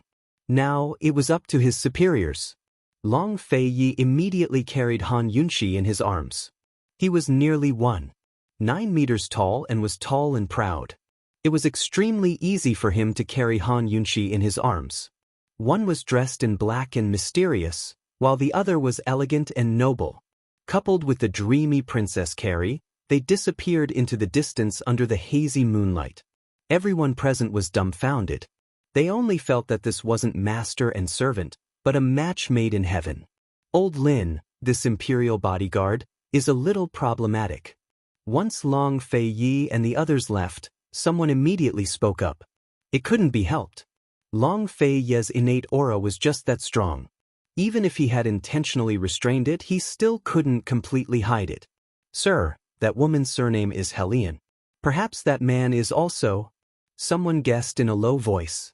As soon as this was said, another person immediately said, "Perhaps he is the real master. Based on his size, he must also be from Northern Li." If Han Yunxi and Long Feiyi knew of their guesses, would they praise this group of people for being smart or stupid? At this moment, Han Yunxi and Long Feiyi were already in the room. As soon as Long Feiyi entered the room, his gaze swept across every corner of the room. After confirming that it was safe, he carefully placed Han Yunxi on the bed. "Your Highness, they poisoned the wine. It's a bewitching poison. I will sleep until noon tomorrow before I wake up." Han Yunxi took the opportunity to whisper. This group of people really didn't know what was good for them. They actually dared to poison her in front of her. Moreover, it was such a low-level poison. She immediately smelled the wine as soon as it was served. She even knew the amount and didn't need to use the detoxification system. The poison would only take effect during sleep. It wouldn't be too late for her to detoxify it later. She couldn't wait to sleep a little longer. She wasn't the one in a hurry. "Stupid things," Long Feiyi whispered. Who knew that Han Yunxi would actually boast? "No, they're very smart, but I'm smarter than them." Shameless tsundere. However, she was right. She was indeed smart. What Long Fei liked the most was the confidence and pride in her eyes, brimming with vigor. He was about to get up when he added, "Don't worry and sleep." With his name, Han Yunxi could sleep peacefully until daybreak even if the outside world was in turmoil and chaos. Because there was a servant leading the way, Long Feiyi couldn't stay for long. After tucking Han Yunxi in, he got up and left. As soon as he stepped out, the servant said, "Sir, your room is next door. This way, please." "No need."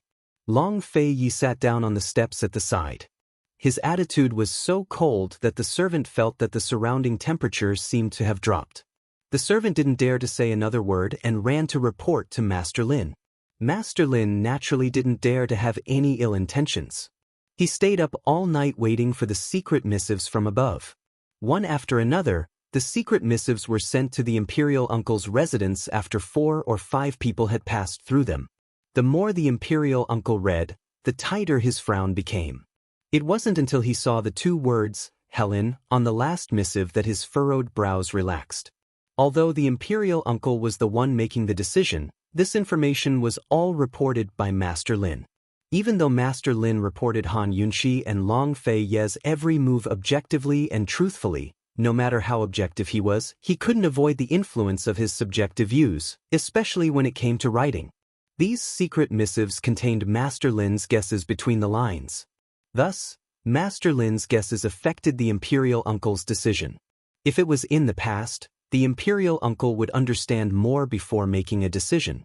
However, at this critical juncture, he didn't have the opportunity. The secret missives were sent back and forth by pigeons. After going through so many hands, it would take at least half a day to reach them. It was almost daybreak, but his missives wouldn't reach Master Lin's hands until noon. By then, Miss Hellion would be awake. By the time Master Lin finished negotiating a price with her and reported back, it would already be nighttime. There was no time to delay. The Imperial Uncle wasn't very sure, but he felt a bit more comforted when he thought of the Hellion surname.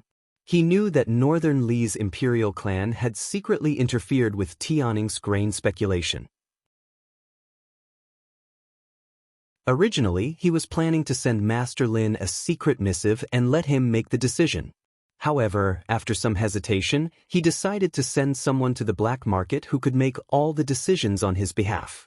The other party wanted quite a lot of grain, so it was best to use this chance to sell off all the grain he had on hand. Long Feiyi had already gone to the disaster areas. He would definitely start investigating the corrupt officials at the grassroots level. Even if the Imperial Uncle's investigation reached the top, he wouldn't be able to find a single grain of grain from the Imperial Uncle's estate. When the Imperial Uncle opened the door to his study, he saw that the eastern skies were already turning white. He began to ponder. Who should he send?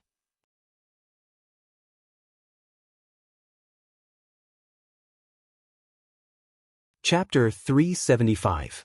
It was a headache to find the right person to send to the black market. After all, even the head of the black market, Master Lin, had no idea how much grain the Imperial Uncle's estate had in store.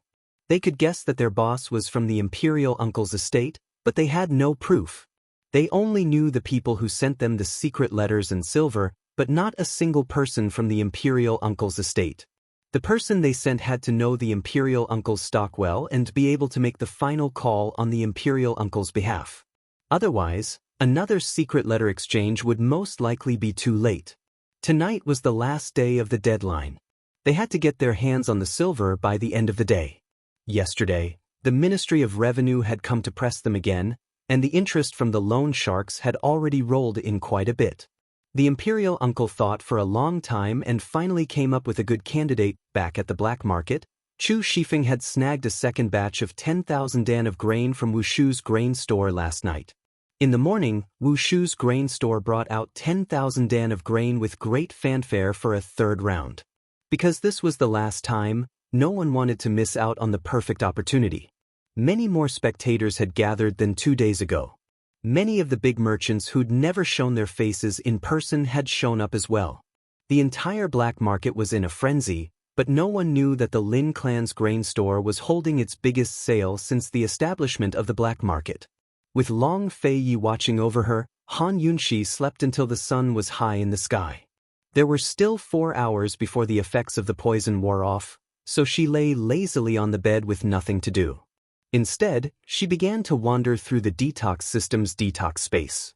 She'd been very busy recently with one thing or another. She didn't even have time to rest, much less study the pond of poison water in the detox space. This time, she discovered that the pond was filled with poisonous grasses. Some of the poison had fully formed, while others were still growing. As soon as she saw the new poisons, Han Yunxi couldn't help but think of Jun Yixie. He was probably suffering from the poison in his shoulder by now. She was certain that Jun Yixie would come to her for the antidote in the end. As long as he dared to come, she would definitely let his other shoulder have a taste of being poisoned. The only thing she was worried about now was that Jun Yixie had seen the little thing before, so he could probably guess the little thing's background. If he leaked this matter, she would be in big trouble. These days, she had been secretly paying attention to this matter. Fortunately, Jun Yixie had not made any moves. Thinking about it, that guy was too busy with the Northern Li imperial family's struggle and the 100 Poisons sex troubles to take care of her and the little thing for the time being.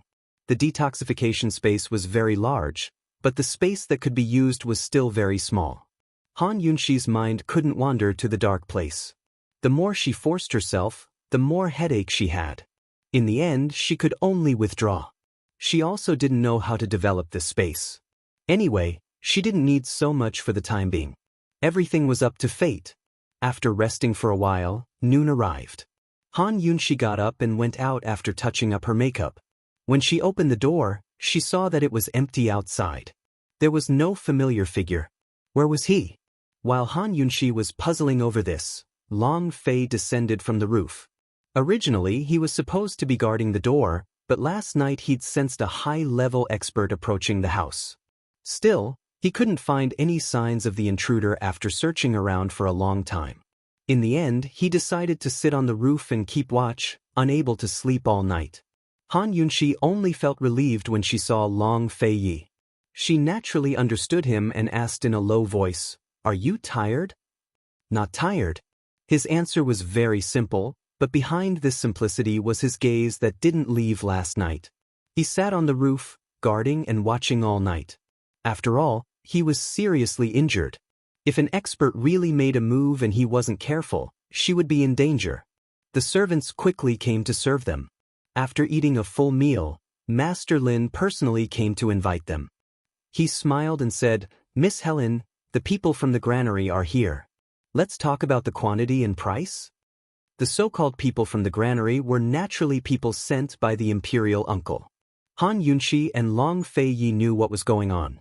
The two of them exchanged glances and left with Master Lin.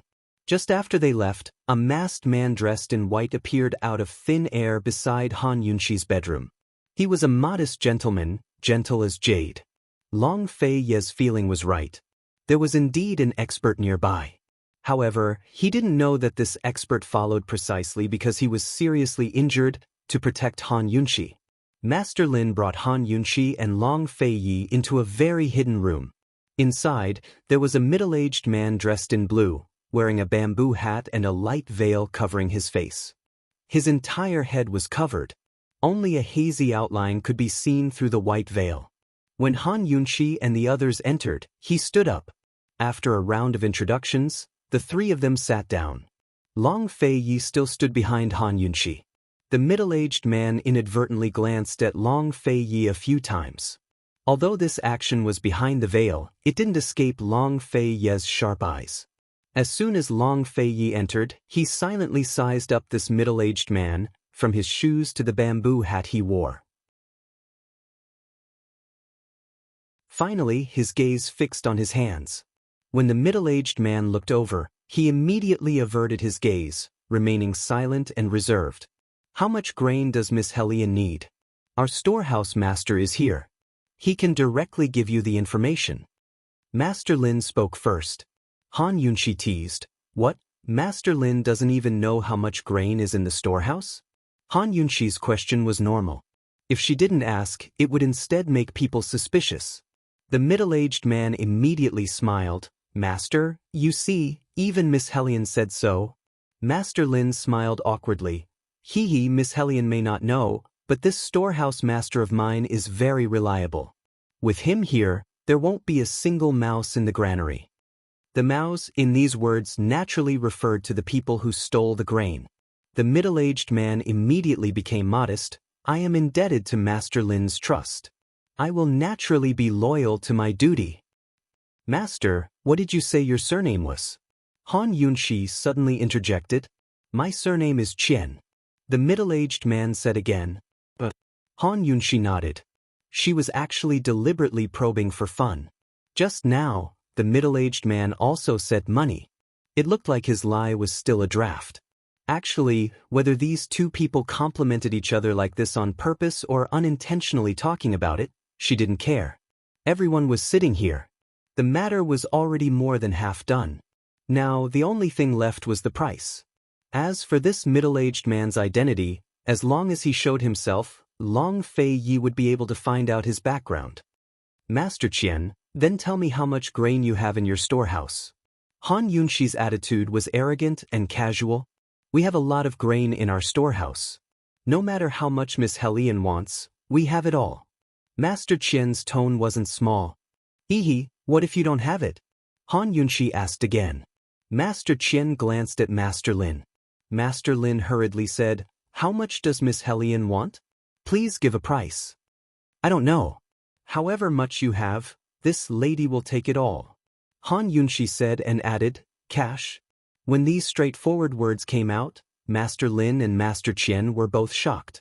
Han Yunshi took advantage of the situation and added, Of course, if we can't agree on the price, this lady won't take a single grain away. Master Qian hesitated for a moment and said seriously, Miss Hellion, why don't you just name a price? Name a price. Han Yunshi wasn't that stupid. She came to bargain, not to quote a price. When she was still a student, she relied on part-time jobs to make a living. Studying medicine was very difficult and very expensive. Many clinical training opportunities had to be fought for with money. Those internships arranged by the school were always limited. What's more, she was partial to detoxification. Therefore, she was especially stingy when it came to buying things and was especially good at bargaining. As the saying goes, buy with mistake and sell with mistake. No matter what she bought, as long as she named a price first, she would definitely be cheated. It's better if Miss Hellion named a price. With such a large quantity, this one will see if the price is suitable. Master Qian said with a smile. You also know that the quantity is large, just name a suitable price. Han Yunshi said very indifferently. In terms of attitude, she won first. Who told the other party to be in a hurry to get rid of it? I heard that Miss Hellion complained yesterday that 10,000 taels was too expensive. Master Qian probed, but didn't clearly state how many tons of 10,000 taels. Not expensive? Han Yunshi also asked vaguely. 12,200 dan is indeed expensive, Master Qian said to the point. Han Yunshi sneered. Yesterday she complained that 10,000 taels was too expensive for 10,000 dan, not 100 dan. This guy did it on purpose. He actually reduced the price from 10,000 dan to 100 dan all of a sudden, truly ruthless. Did I say that yesterday? Han Yunshi played dumb. Master Lin also played dumb. It seems like you said that. What's the best way to haggle? It's to shamelessly play dumb. Han Yunshi flipped her long hair and turned to look at Long Fei Yi, asking, I drank too much yesterday, did I say that? Reporting to Master, you didn't say that. Long Fei Yi's tone was very professional. Then what did I say? Han Yunshi secretly said in her heart, Your Highness Duke of Qin, please name your price. Reporting to Master, yesterday you said 10,000 taels for 100,000 dan. Long Fei Yi's tone was flat as he replied. When these words came out, Master Lin and Master Qian immediately spat out the tea in their mouths. Both of them were dumbfounded and admitted defeat. 10,000 taels for 100,000 dan, he actually said this kind of thing. Not to mention them, even Han Yunshi was shocked. She always thought that she was very ruthless, but she didn't expect that the most ruthless person was Long Fei Yi. Han Yunshi meaningfully said, Oh, and continued, Master Lin, it seems like you misheard. Miss Hellion is joking, right? 10,000 taels for 100,000 dan, how is this possible, hee? Master Lin's smile was uglier than crying. You still think this price is low? Then how much are you talking about? Han Yunshi innocently replied. During haggling, if one had to be the first to name a price, then one had to fiercely push the price down to below the standard price. This way, there would be enough room to take advantage of the situation. 10,000 taels for 100,000 dan, this was already set. Han Yunshi wanted to see how much Master Lin could raise it.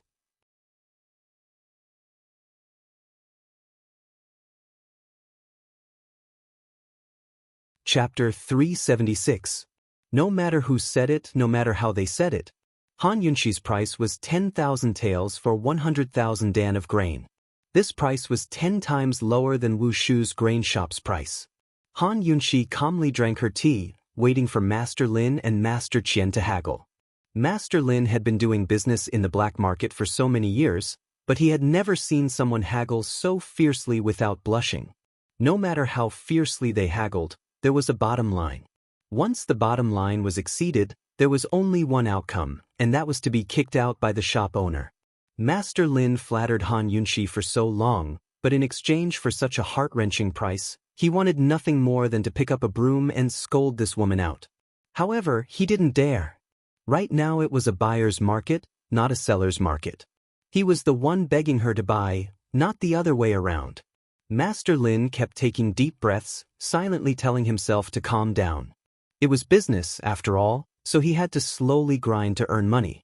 Compared to Master Lin, Master Qian was much calmer. He smiled and said, "Miss Helen, let's not take drunk words seriously, okay?" What did he mean by not taking it seriously? He meant that this price didn't count, and that she should open a new one. Han Yunxi curled her lips, then 200,000 dan, 10,000 taels. This time, the calm Master Qian couldn't control himself. He angrily said, "Miss Helen, this isn't a place for jokes." Who knew that Han Yunxi also wasn't happy? Cold, she said, "Who's joking with you? My price is 100,000 dan, 10,000 taels. It's you guys who talk too much nonsense." As Han Yunxi spoke, she looked towards Master Lin and impatiently said, "Master Lin, I've already named the price. How much can you sell it for? If it works, then it's fine. If it doesn't work, then we'll pull it over. In any case, I'm not in a hurry to buy it." If Master Lin and Master Qian knew Han Yunxi's true identity one day, and then remembered what she said today, they would definitely vomit blood and die. However, at this time, they already had no way out. Under the premise that Han Yunxi offers 100,000 dan and 10,000 taels of silver, Master Lin and Master Qian don't know what to do. If they offer a low price, they will suffer a great loss. If they offer a high price, if this woman says she doesn't want to buy and directly leaves, they will cry to death. Both of them were silent and didn't say anything. Han Yunxi didn't care what they were thinking. She didn't want to wait. "Master Lin, it's so hard to do business with you." As she spoke, she casually tossed the teacup aside and got up to leave. "Miss Helian, please wait a moment." "Wait a moment." Master Qian hurriedly asked her to stay. "Miss Helian, because there are old and new grains in the granary, we need time to discuss the price." This Master Qian was quite smart. He used the old grain as an excuse. Before Master Qian could say what they were going to discuss, Han Yunxi cut the matter short with one sentence. She said, "This young lady is naturally here to discuss the price of the new grain. As for the old grain in your storage, forget about it. Just pay according to the price of the new grain. In any case, I'm not a calculative person." Master Qian was so angry that smoke almost came out of his nostrils. This woman was simply too much of a bully. Too much. He'd never seen someone who took advantage of him and still pretended to be well-behaved. She offered such a low price and still spoke as if she was very generous and straightforward. Too shameless. All right, this was also the first time Long Feiyi discovered that this woman had such a shameless side. However, he quite liked this kind of shamelessness. Master Lin had been silent for a long time. This time, even Master Qian didn't know how to continue the discussion with Han Yunxi. In the end, he said, "Miss Helian, this one and Master Lin need to discuss before we can give you the final price. We'll have to trouble you to wait a moment." This was the rhythm of avoiding her. Han Yunxi thought, could it be that even this Master Qian couldn't make the decision? He had to ask for instructions from the higher-ups? "How long?" she asked seriously. "Just the time it takes to brew a cup of tea," Master Qian replied. "All right, I'll wait." Han Yunxi agreed easily. She glanced at Long Fei, but the two of them had a tacit understanding of what was on their minds. Unless the master of the higher-ups was in the Lin family's grain store, the time it took to brew a cup of tea was far from enough for Master Qian to ask for instructions. When they entered last night, Long Fei's hidden guards had followed them in. They'd already searched the Lin family's grain store and were probably already investigating the channels through which the secret letter had been sent. Master Qian hadn't gone to ask for instructions from his master. He'd really gone to discuss the price with Master Lin. In other words, Master Qian's status wasn't low. He could decide the price on behalf of the master behind the scenes. If they started with Master Qian, it wouldn't be difficult to find evidence of the imperial uncle's corruption. While they waited, Han Yunxi deliberately changed the tea she brewed and poured a cup for Long Feiyi. She said in a low voice, "Your Highness, please." Long Feiyi accepted the teacup with both hands and replied professionally, "Thank you, master." Han Yunxi almost laughed out loud. 3 lifetimes of fortune wasn't enough to describe her current feelings. Whether it was in the past or in the future, she was probably the only person in the world who would hear His Highness Duke of Qin call her master. Once the time it took to brew a cup of tea was up, Master Lin and Master Qian returned. Master Qian had been sent by the imperial uncle himself, so he naturally had full authority to decide the price and quantity of grain on behalf of the imperial uncle. The reason he'd left was to discuss the price and stock with Master Lin. The amount of money that the imperial uncle's estate had to hand over to the Ministry of Revenue, as well as the interest they had borrowed from the black market loan sharks, amounted to a deficit of more than 1,500,000 taels as of tonight. On the other hand, there were more than 3 million dan of grain in storage. Of the 3 million dan, a third was old grain and 2/3 were new grain. Not all of it had been obtained through corruption. Tianing country's harvest this year hadn't been good, so they hadn't been able to hand over much grain. Moreover, the national treasury had a limited amount to spare for disaster relief. Of the 3 million dan, the imperial uncle's estate had used his authority to buy from the rich landlords at a cheap price and hoard them until the price rose. According to Han Yunxi's price of 100,000 dan for 10,000 taels, all of the grain would only be sold for 300,000 taels. How could 300,000 taels be enough for the imperial uncle's estate to hand over to the Ministry of Revenue? After doing some calculations, Master Qian felt more and more clear-headed. He increasingly felt that Miss Huyen's price was ridiculously low. He had no idea how he'd managed to negotiate with Han Yunxi to this extent. After some discussion with Master Lin, he settled on the lowest price in his heart, 100,000 dan for 50,000 taels. 100,000 dan for 50,000 taels. If they sold all of their grain, they'd get 5 million taels in cash, just enough to cover the imperial uncle's deficit. This price couldn't be any lower. If it went any lower, there'd be no point in selling any more grain. Of course, Master Qian hoped that they could sell for a bit more and make a profit. The profit here referred to the surplus after the imperial uncle's deficit was filled. It wasn't a true profit. One had to know that such a large amount of grain would have to be sold for at least 3 million taels in order for the imperial uncle's estate to not make a loss. Setting aside the fact that the imperial uncle's estate had spent real money to buy the grain at a cheap price, even the embezzlement would cost a lot. The cost of personnel, transportation, storage, and so on were all considerable expenses. Some people had large businesses and appeared to be very wealthy, but they often couldn't fork out much cash. This was because the larger the business, the greater the intangible expenses. Of course, Master Qian definitely wouldn't ask for silver if the final price was a profit. He would only keep the grain and sell it when the price rose in the future. That way, he could make up for his losses as much as possible. When she saw that Master Lin and Master Qian had returned, Han Yunxi had an impatient look on her face. She asked, "Master Lin, can you name a price now?" Master Lin didn't even have time to sit down. "Miss Hellion, the price you named is truly too low. We'll lose a lot of money." "If you're losing a lot of money, then don't sell it. We can't let you lose money." Han Yunxi spoke so kindly. Master Lin and Master Qian were secretly complaining in their hearts. Master Lin didn't know how to explain to Han Yunxi why they had to sell the grain.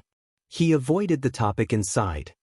"Miss Hellion, 100,000 dan for 70,000 taels is already a low price. We have more than 2 million dan of grain in our storehouse. At this time, you won't be able to find that much grain anywhere." Master Lin said, then added, "Of course, the price isn't that low." As soon as he said this, Han Yunxi knew that 70,000 taels wasn't the other party's bottom line. Because Long Feiyi had investigated the imperial uncle's deficit before, they had a rough estimate. If 70,000 taels was 100,000 dan, then 2 million dan was more or less the imperial uncle's deficit. This group of people would definitely leave some room for negotiation. They wouldn't go so far as to say that they were dead set. Thus, Han Yunxi guessed that the other party's stockpile wasn't just 2 million dan. She and Long Feiyi hadn't come here to save money, but for the grain and evidence. Their first goal was to empty out the imperial uncle's stockpile of grain. No merchant could be made without treachery. However, no matter how treacherous a merchant was, they still had a moral bottom line. So many people had starved to death during this famine, yet the imperial uncle's residence still had such a large stockpile of grain. Not a single grain had leaked out. What was the difference between this and murder? If the imperial uncle's residence dared to store even a single grain, then she dared to make sure they didn't leave a single grain behind. Master Lin, aren't you too good at haggling? As Han Yunxi spoke, a self-deprecating smile appeared on her face. No, that's not right. You didn't even want to make this deal. Since you don't have any sincerity, I don't think there's any need for further discussion. As soon as Han Yunxi finished speaking, she stood up and prepared to leave. Master Lin panicked. Just as he was about to speak, Master Qian beat him to it. Miss Hellion, your price is truly too low. How about you raise it a bit and we lower it a bit? How much can you lower it by? Han Yunxi stopped in her tracks. How much can Miss Hellion raise it by? Master Lin hurriedly asked. Han Yunxi sneered when she heard this. Will Master Lin accept it no matter how much I raise it? Master Lin was momentarily at a loss for words. He didn't know how to respond. Master Lin, it doesn't matter how much I raise it. The key is how much you're willing to lower it. As I said earlier, I can decide whether or not I want to make this deal. Han Yunxi made her stance clear. Master Lin looked at Master Qian, but didn't say anything else. Master Qian was just like Master Lin. He was both mentally and physically exhausted. However, he still wanted to put up a fight. After all, with such a large amount of grain, even a single tael of silver would increase the total by a lot.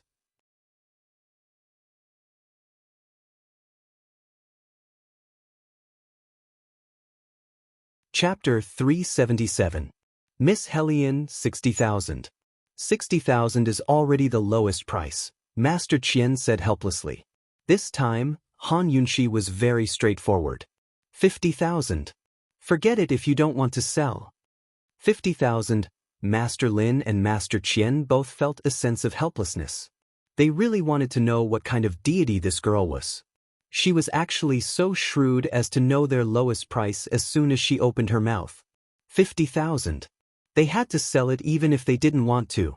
Master Qian could only pray that the imperial uncle's estate wouldn't vent their anger on him when they found out the price. Thus, the price of 50,000 taels for 100,000 dan was settled. In the end, Master Qian had to add in all the grain in the storehouse to make up for the imperial uncle's deficit. So your storehouse has more than 2 million dan? Han Yunxi's words were full of sarcasm, but unfortunately, Master Lin and Master Qian didn't catch it. Aside from feeling stifled, the two of them were most concerned about the problem of money. After careful calculation, Miss Hellion would have to pay them 1,530,000 taels in cash. They didn't know if she had such a large sum on her. If it was delayed for a day or two, then it would be over. Although it was a cash transaction, a day or two wouldn't be considered a delay. Just as Master Lin and Master Qian were worried that they would have to go through a lot of trouble with this girl, Han Yunxi smiled and said, Master Lin, one hand for the money, one hand for the goods. This rule is correct, right? Master Lin and Master Qian both let out a huge sigh of relief when they heard this. Master Lin quickly replied, Yes, yes. I'll have someone transport the grain. Once they're done, I'll give you the money immediately. Han Yunxi said seriously. Master Lin was frightened.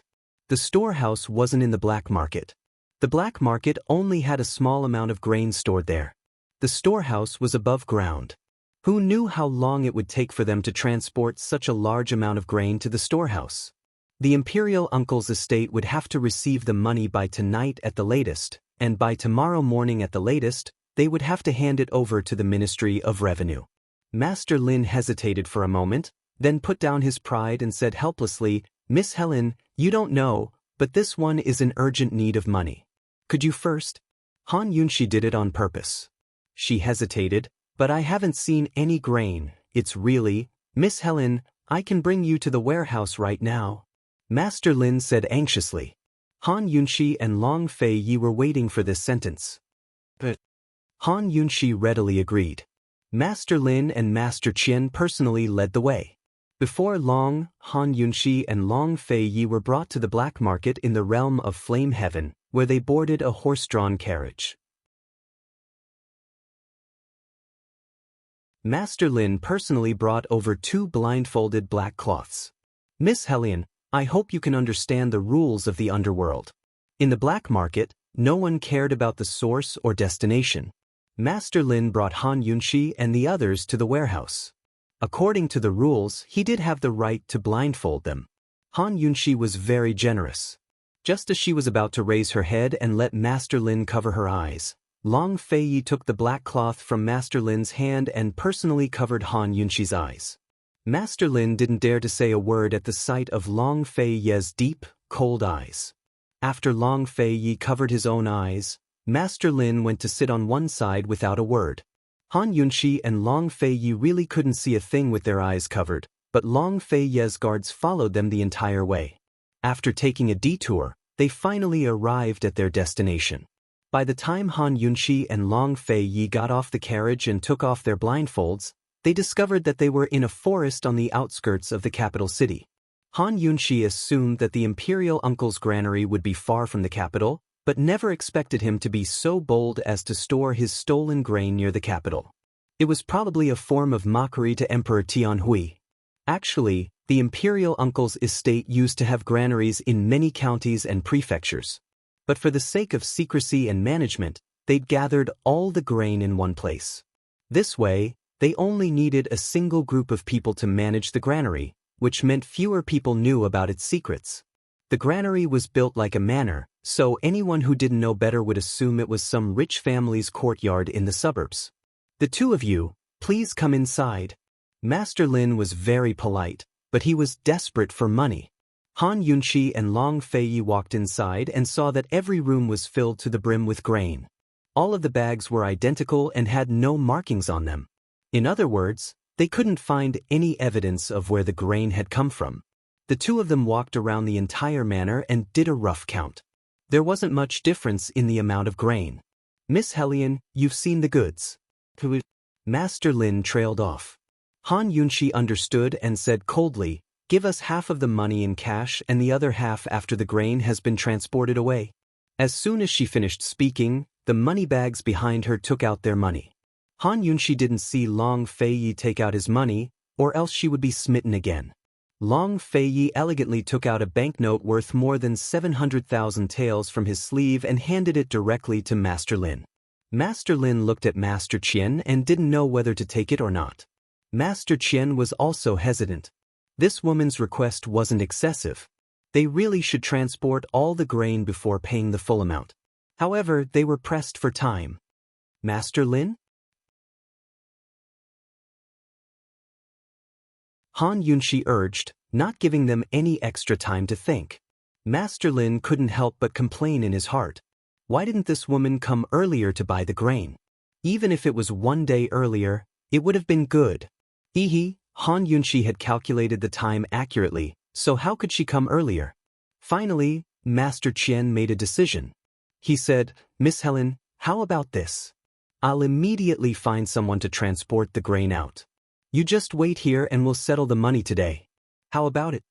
Han Yunxi pretended to ponder for a moment, then smiled and agreed, that's fine too. Don't know where Miss Helen wants to transport the grain? Master Qian asked again. The Qin family temple in the southern suburbs. You can directly go there. There will be people there to receive you.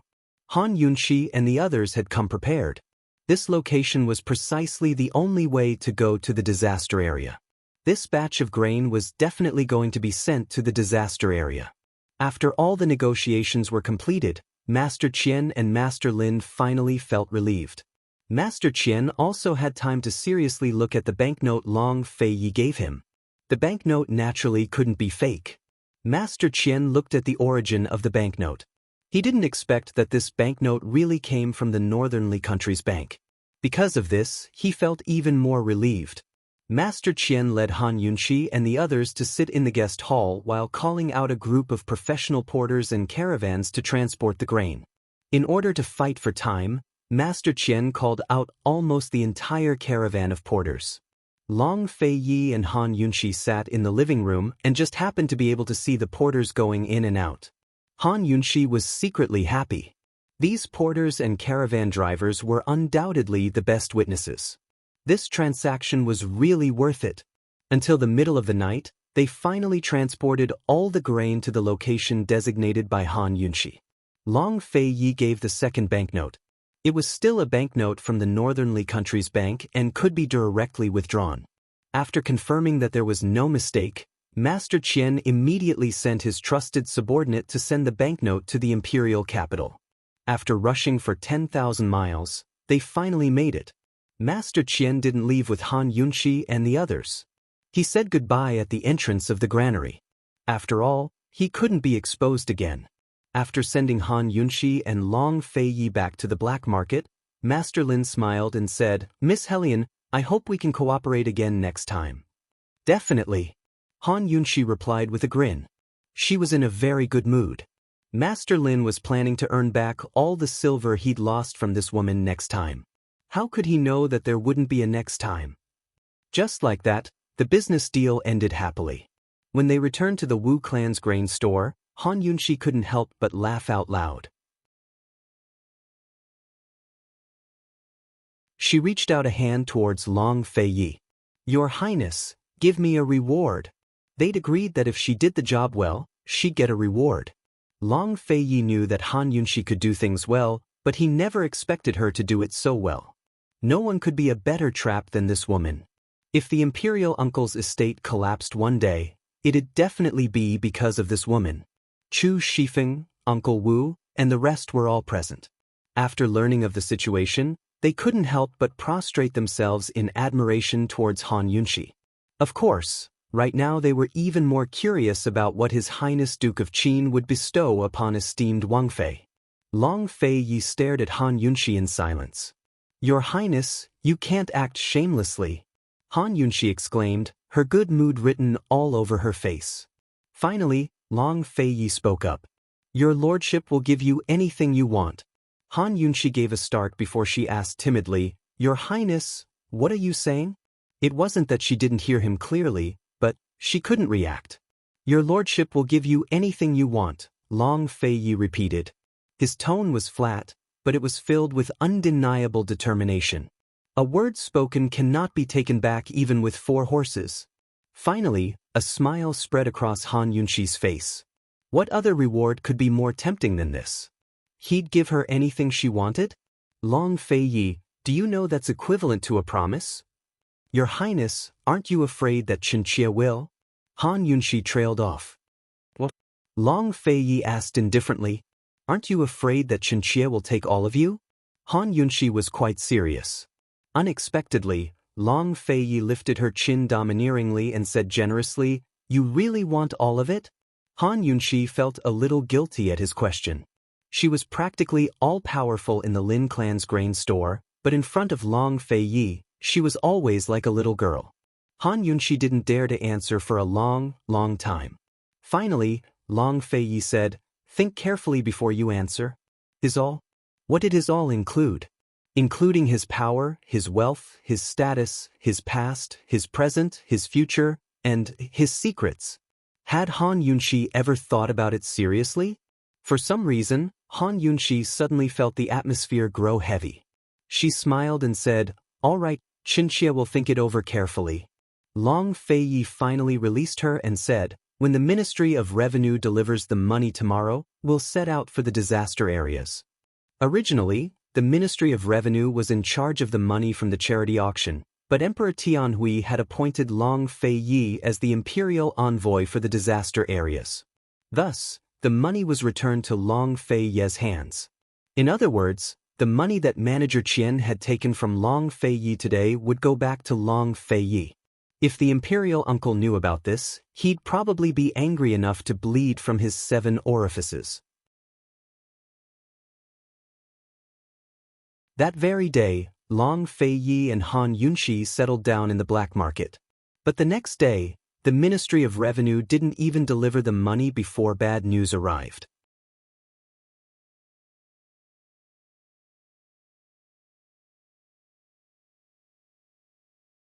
Chapter 378. The money from the Ministry of Revenue hadn't even arrived when Han Yunxi and the rest received bad news.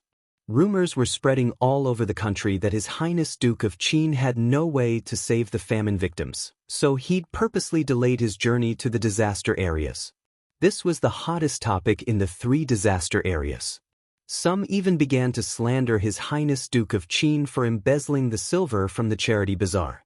Instead of buying food with the money, he'd indulged Qin Wangfei in all sorts of extravagant spending.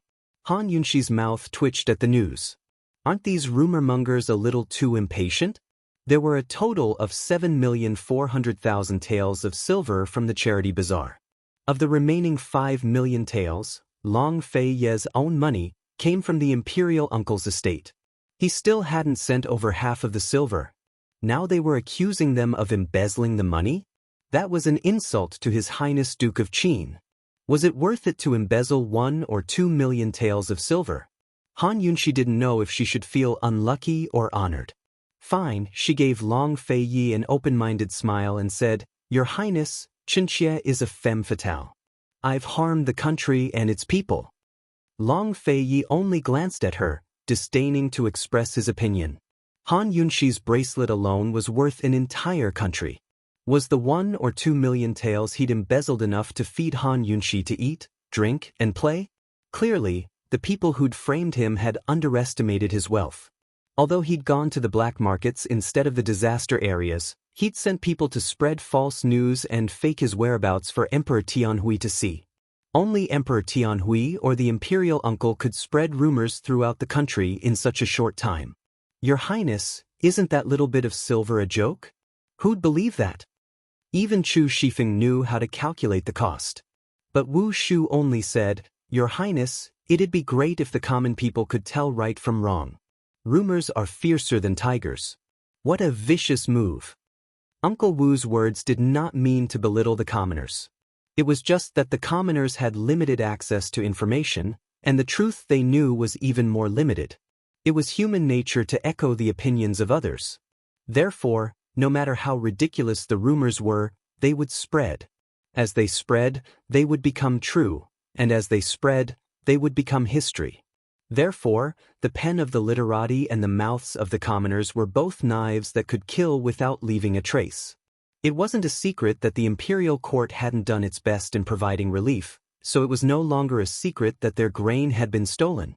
Under these circumstances, the people of the disaster areas were all dissatisfied with the imperial court. Why would they care about the open and veiled struggles between His Highness Duke of Qin and Emperor Tianhui?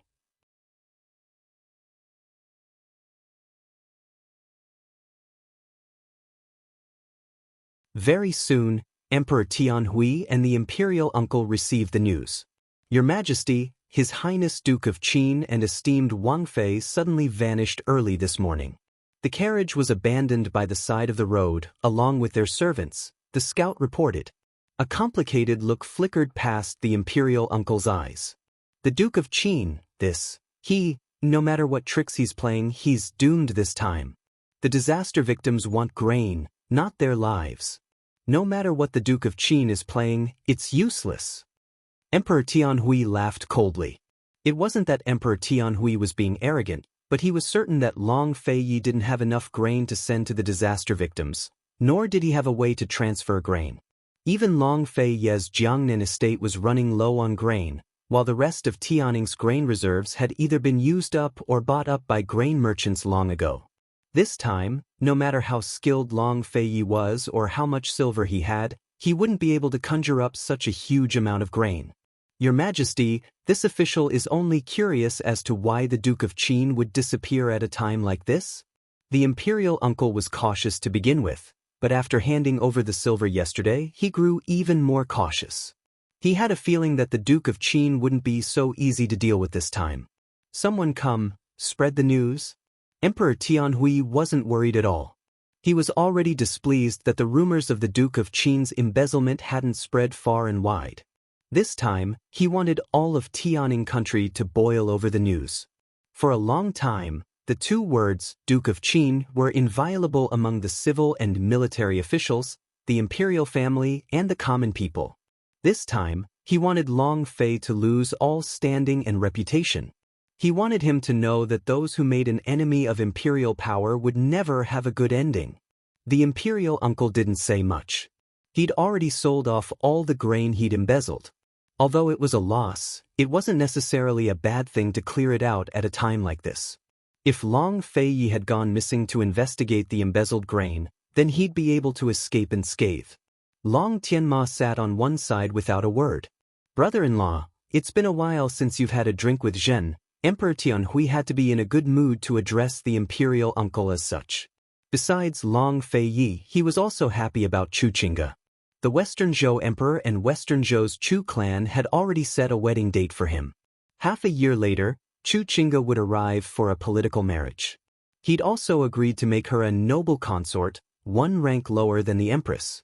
For one thing, Chu Qingge was the woman he'd taken a fancy to. For another, she was born in Western Zhou's strongest military estate. Her marriage would be a great help to him. "Your Majesty's favor is better than deference. This humble official will accept your wishes." The imperial uncle said respectfully. He secretly shot a glance at the silent Long Tianma, but Long Tianma pretended not to notice. As the crown prince, he should curry favor with his imperial father while he was in a good mood. Unfortunately, Long Tianma wasn't in a good mood either. "Imperial father, Aken still has some business to take care of, so I won't disturb you any longer," he said mildly.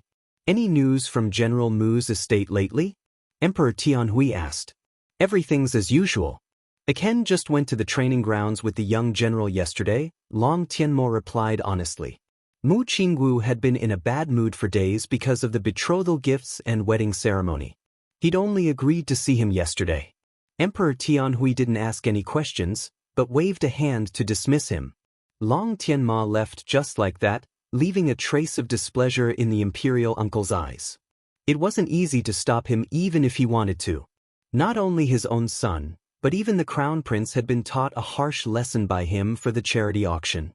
The crown prince was the heir apparent while he was a subject, but the crown prince still called him uncle in private. He was the crown prince's only support. If it wasn't for him, the crown prince would never have married Mu Luiwei or turned over a new leaf.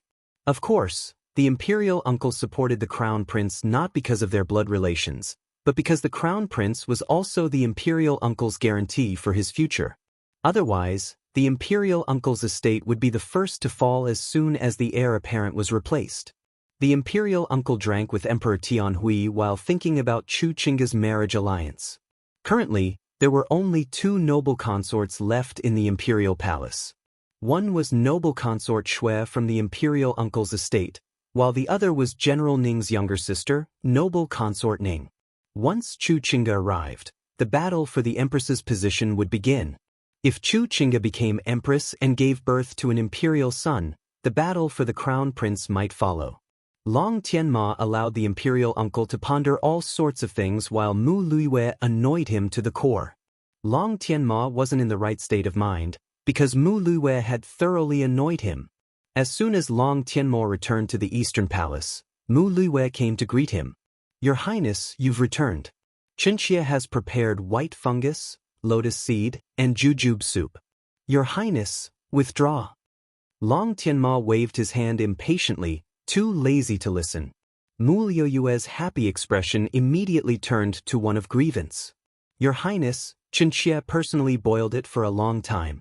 Long Tianma didn't bother to reply. If not for the sake of the general's estate, he would have sent this woman to the western mountains to serve his imperial mother long ago. Seeing that Long Tianma was about to leave again, Mu Luiwei couldn't help but chase after him.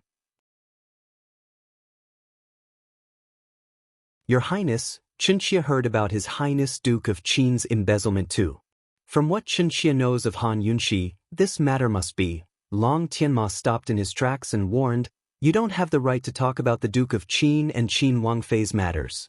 Next time this crown prince hears something like that, be careful that I don't punish you for interfering with the imperial harem.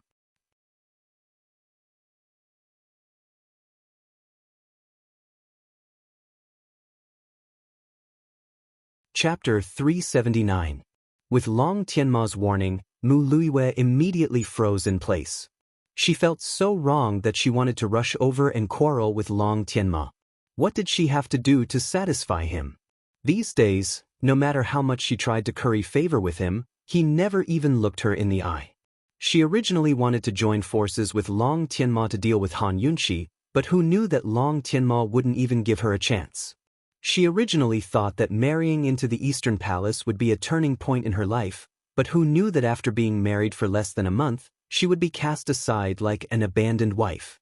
On the day of her wedding, Long Tianma disappeared before night fell. It was supposed to be a beautiful wedding night, but she was left alone in an empty room, crying alone. That was fine, but who knew that the Empress Dowager didn't send anyone to retrieve the white handkerchief the next day? Thinking back to when Han Yunxi got married, she and her sisters had made a bet on whether or not Han Yunxi would have a white handkerchief. She had even waited with Princess Chongping for Han Yunxi to be humiliated by the Empress Dowager. Who knew that she would end up like this today? The Empress Dowager didn't even investigate her. The Empress Dowager clearly knew that Long Tianma didn't touch her and tacitly agreed to it. For a woman, what could be more humiliating than this? If she had known earlier, she would have listened to her father. She wouldn't have used death to force her father to agree to this marriage. The more Mu Luiyue thought about it, the more wronged she felt. Why was it that Han Yunxi, who had no background at all, was able to obtain His Highness Duke of Qin's favor? The only thing she was thankful for now was that she had a powerful maternal family as her backing. Long Tianma wouldn't really do anything to her. However, Long Tianma was still the heir apparent. One day, he would ascend the throne. At that time, even the general's estate wouldn't necessarily be able to contain him. Thinking of this, Mu Luiyue felt even more insecure. She thought that her last bargaining chip was to have a child, a boy. In the face of someone she didn't like and didn't like her, she had to find ways to beg for a child. Was this Mu Luiyue's retribution? Mu Luiyue hated Han Yunxi all the time. Unfortunately, Han Yunxi had long forgotten her. Cough cough. This wasn't because Han Yunxi was magnanimous and didn't hold a grudge, but because she had already taken her revenge. At this time, Han Yunxi and Long Feiyi were in the same carriage, transporting more than 1.5 million dan of grain to the direction of the South Ning Prefecture, the disaster area. The hidden guard brought over the banknotes that the Ministry of Revenue had sent to the Duke of Qin's manor. Although there were only a few banknotes, each banknote had a large face value. There was a total of over 7 million taels. Long Feiyi was reading the secret letter from the Yu Pavilion and didn't even look at the banknotes. He took them and casually handed them to Han Yunxi. "Your Highness, Chenxia shouldn't be a femme fatale," Han Yunxi said jokingly. Long Feiyi was focused on the secret letter and casually said, "This prince can afford to be a femme fatale." Han Yunxi looked at his cold side profile and felt that there was no man more handsome than this guy in the world. Since he had already said so, why should she refuse? She pretended to be serious and said seriously, "Then Chenxia is relieved." Han Yunxi took the banknotes and secretly handed them to the little hidden guard called Su Donglin the next day, secretly giving him some instructions. Although the accompanying hidden guards all took orders from Han Yunxi only interacted with this little hidden guard, Su Donglin. Needless to say, this Su Donglin was very reliable despite his young age. Han Yunxi wondered if it was time for her to raise some personal guards of her own. It would be best if they were hidden guards who knew how to use poison. Of course, this matter would have to be carefully considered after the disaster relief. They traveled all the way to the disaster area. In order to rush for time, they hurried every night and didn't stay in an inn. The carriage was very large and had a warm bed to lie on. Long Feiyi and Han Yunxi each lay on one side with a short table in between. During the day, Long Feiyi was either reading secret letters or reading books. Han Yunxi would occasionally ask him about something, and Long Feiyi would answer, but he was still focused on the secret letters and books when he answered. Seeing this, Han Yunxi didn't disturb him anymore. When she was bored, she would close her eyes and let her mind wander through the detox system. Fortunately, she'd brought everything with her this time. She'd prepared a set of all the poisons that Bailey Mingxiang had taken and spent her free time thinking of ways to neutralize them. If all the poisons were mixed together, the detox system would only need a minute to create an antidote. Unfortunately, these poisons weren't just mixed together. They were mixed together in Bailey Mingxiang's special body. Han Yunxi took Bailey Mingxiang's special blood and mixed it with her own normal blood, hoping to create something useful for research. She also brought along the poison orchids she'd found in the Poison Sect's underground palace, but she didn't have time to think about them for now. Ever since she'd left Long Fei Ye's perplexing butterfly illusion to her, Long Fei Ye hadn't asked about it again. However, she was still very concerned about it. However, Bailey Mingxiang's matter was more urgent than the perplexing butterfly illusion. Han Yunxi spent a lot of energy wandering through the detox system during the day, so she slept especially soundly at night. Often, she wouldn't wake until the sun was high up in the sky. When she woke up, she'd always find a thin blanket covering her. She was already used to it, so her first reaction was to turn to look at Long Fei Yi. She'd always see his serious profile as he read the scrolls. Sometimes, Han Yunxi would wonder if she'd feel uncomfortable if she didn't see that familiar face when she woke up one day. Today, Han Yunxi woke up very late again. She turned back out of habit and asked, "Your Highness, what are you reading?" "A history book," Long Fei Yi replied indifferently. "Let Chenxia have a look if you're done." "Chenxia is quite bored," Han Yunxi said lazily. Long Fei Yi only made a sound in response without raising his head. He really didn't like to be disturbed when he was reading scrolls. To be more precise, he didn't like to be disturbed no matter what he was doing. Han Yunxi didn't ask any more questions. She got off the carriage to wash up and eat. At this time, Long Fei Yi changed the annals of the 7 noble families in his hands to general history of Cloud Realm. Along the way, apart from paying attention to the Yu Pavilion, Long Fei Yi had been reading the annals of the 7 noble families. He looked through historical materials while sending people to investigate. It seemed like he wanted to find the orphans of the 7 noble families. Meanwhile, Tang Li didn't see the black-robed man at the Yu Pavilion.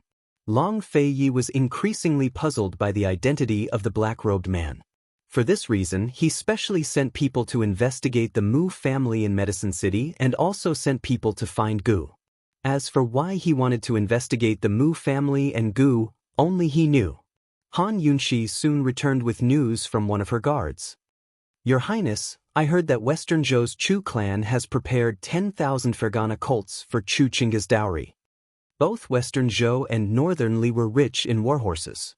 Their cavalry was their trump card. Western Zhou's warhorses were Fergana horses. They had thin heads and high necks, long limbs, and light steps. They were known for their speed and endurance. Northern Li's warhorses were Mongol horses. They didn't fear the cold and had strong vitality. Moreover, they weren't startled on the battlefield and were incomparably fierce. In terms of overall battle strength, they were superior to Fergana horses. As for Tianning, they didn't have their own warhorses, so their cavalry wasn't strong. They were restricted by Western Zhou.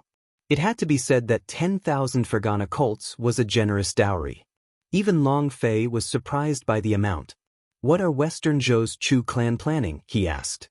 Han Yunxi didn't know much about Western Zhou's Chu clan, but she was clear that Chu Qingga didn't want to marry Emperor Tianhui. While she looked forward to Chu Qingga's marriage alliance, she was also worried about the powerful connections behind the marriage alliance. "Your Highness, could it be that Western Zhou's Chu clan and Western Zhou's Imperial clan?" Han Yunxi didn't finish, but Long Fei Yi understood. Western Zhou's Chu clan was one of the most powerful clans in Western Zhou. The Western Zhou Emperor would definitely be on guard against them, so it was very possible that they were using Chu Qingga to seek outside help.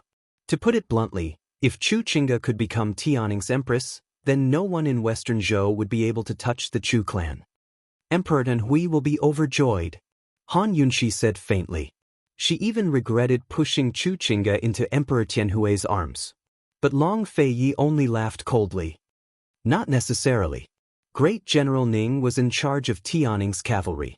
Consort Ning, one of the 4 noble consorts, was his younger sister.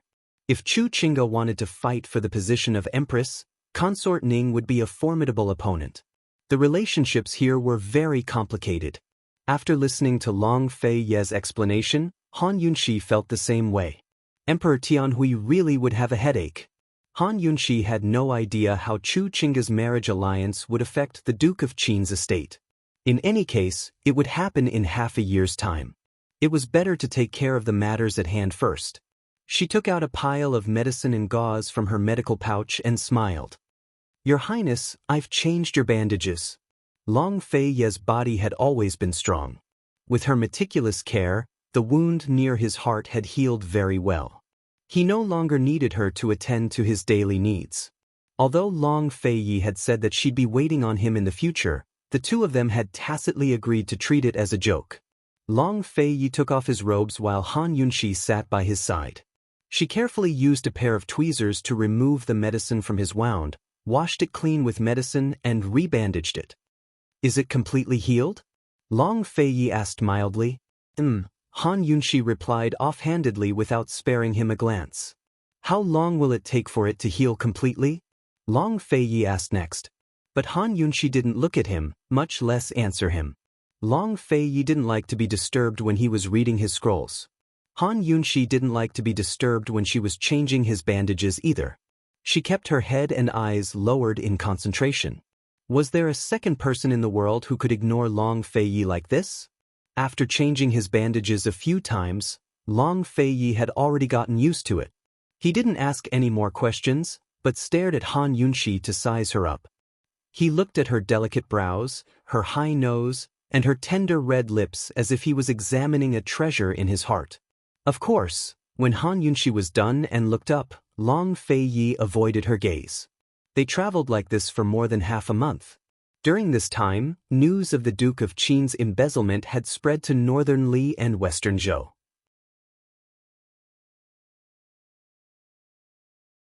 Almost everyone thought that His Highness had absconded with the money. On this day, the carriages stopped at the northern outskirts of South Ning County. Long Feiyi and Han Yunxi switched carriages empty-handed and slowly drove into South Ning County. Note to the reader: Little Poison Concubine Group 1 is full. For new students, please add Group 2427780676.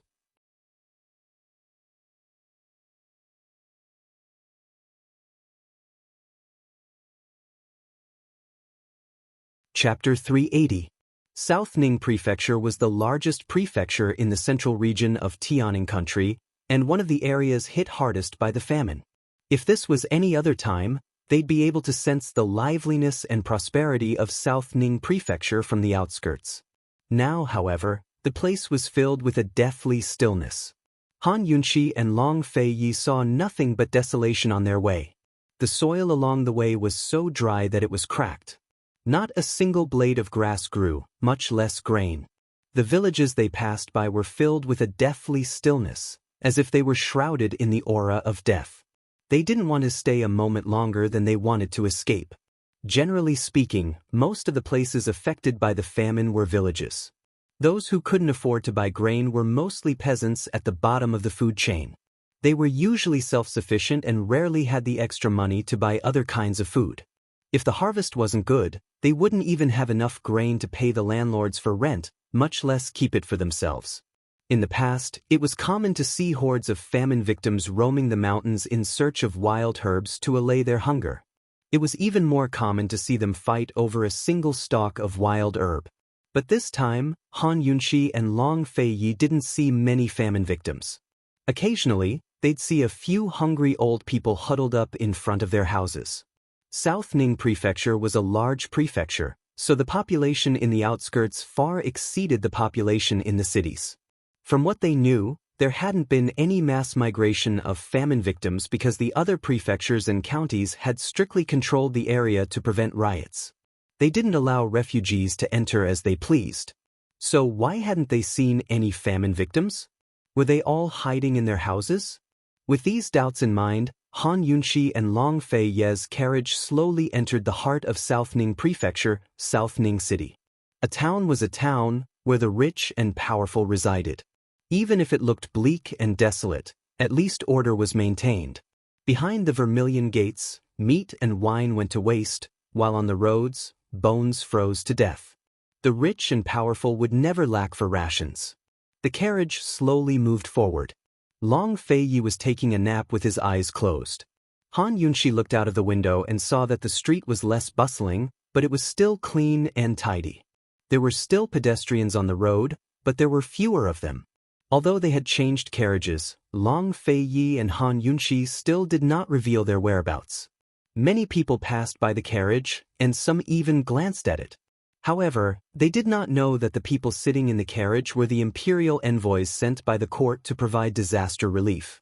They were also the most talked about figures in the country, His Highness Duke of Qin and Qin Wangfei.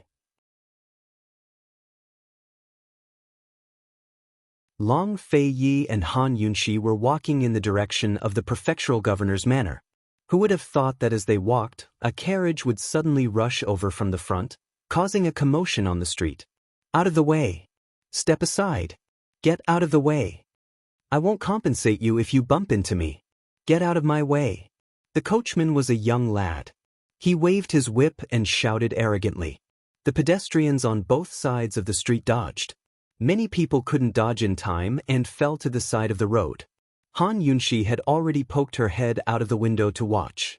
She saw that it was a two-horse carriage with 4 wheels coming towards them. The carriage was luxuriously decorated. The curtains were made of pure silk and the 4 corners were decorated with golden tassels. She couldn't see the insignia on the carriage, but from the outside, she could tell that the people in the carriage were either rich or noble. Han Yunxi's carriage slowly moved in the middle of the road without any signs of moving out of the way. The carriage in front of them grew closer and closer, but it didn't seem to have any intention of stopping. It had to be known that the other party was traveling at such a fast speed. If they bumped into them head-on, it would definitely cause a large impact. A car accident was unavoidable, and the consequences could be very serious. This was the first time Han Yunxi had encountered this kind of situation. Needless to say, she was still a bit panicked when she saw the carriage fly towards them as if it couldn't stop. However, when she turned her head to look at Long Fei Yi inside the carriage, her anxious heart immediately calmed down. She saw Long Fei Yi leaning lazily in the carriage with his eyes closed, pretending to be asleep. He didn't take the emergency situation outside seriously at all. After following Long Fei Yi for so long, Han Yunxi had gradually learned a skill. That was, if this man didn't take it seriously, she didn't have to worry about it. Thus, she returned to the carriage and continued to laze around. Long Fei Ye's carriage didn't move, and the carriage in front of them didn't stop either. The distance between the two sides was less than 20 meters, and the surroundings were quickly filled with onlookers. The young coachman of the other side naturally noticed this situation. He drove the carriage at a high speed while asking, "Master, there's a carriage blocking the way. Don't move." An arrogant voice came from inside the carriage. "Dare to block this old man's way? Are you looking for death? Charge over for this young master and see if he'll move."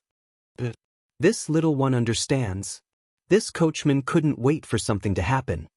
He became excited and crazily waved his whip as he sped up. This kind of speed, no matter who it was, they would be scared.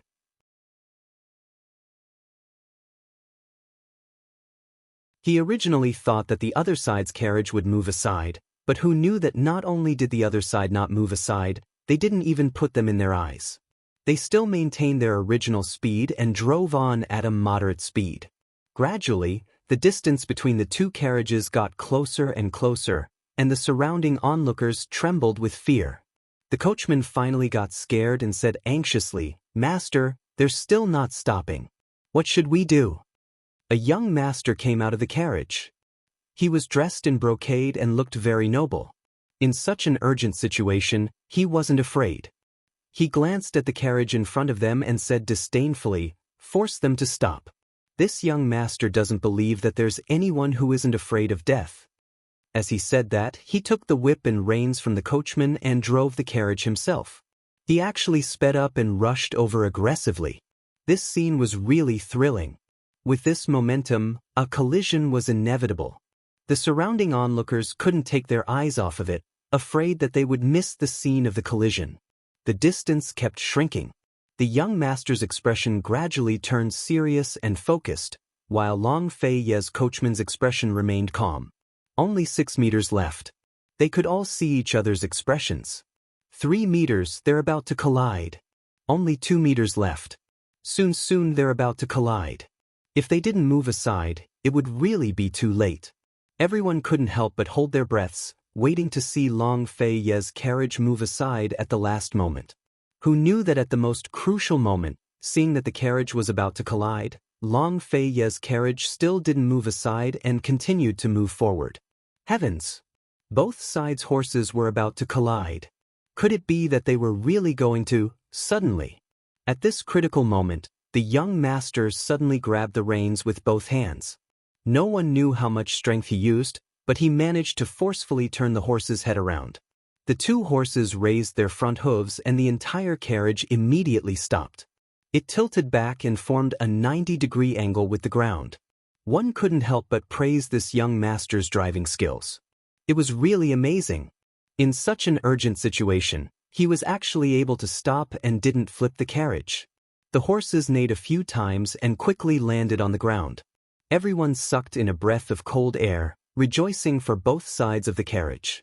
Many people even praised the young master's driving skills. But the young master was scared out of his wits. His face was deathly pale, and the hand holding the reins was still trembling. One must know that he had rushed over just to force the other side to stop, to force them to move aside. He originally thought that the other side's carriage would move aside at the last moment, but who knew that they actually didn't move aside? He had done too many such things on the road. It had always been others who were afraid of him, but he had never seen anyone who didn't care about their lives. The carriage was right in front of them. Long Fei Ye's coachman had no choice but to stop. The 2 carriages were really facing each other. Although the young master was scared out of his wits, he quickly became tyrannical. He turned his horse around and faced Long Fei Ye's carriage. He waved his whip and pointed at the coachman, scolding, "Did you not bring your eyes out? How dare you not move aside when you see this young master's carriage?" He didn't care whether the people in the carriage wanted their lives or not.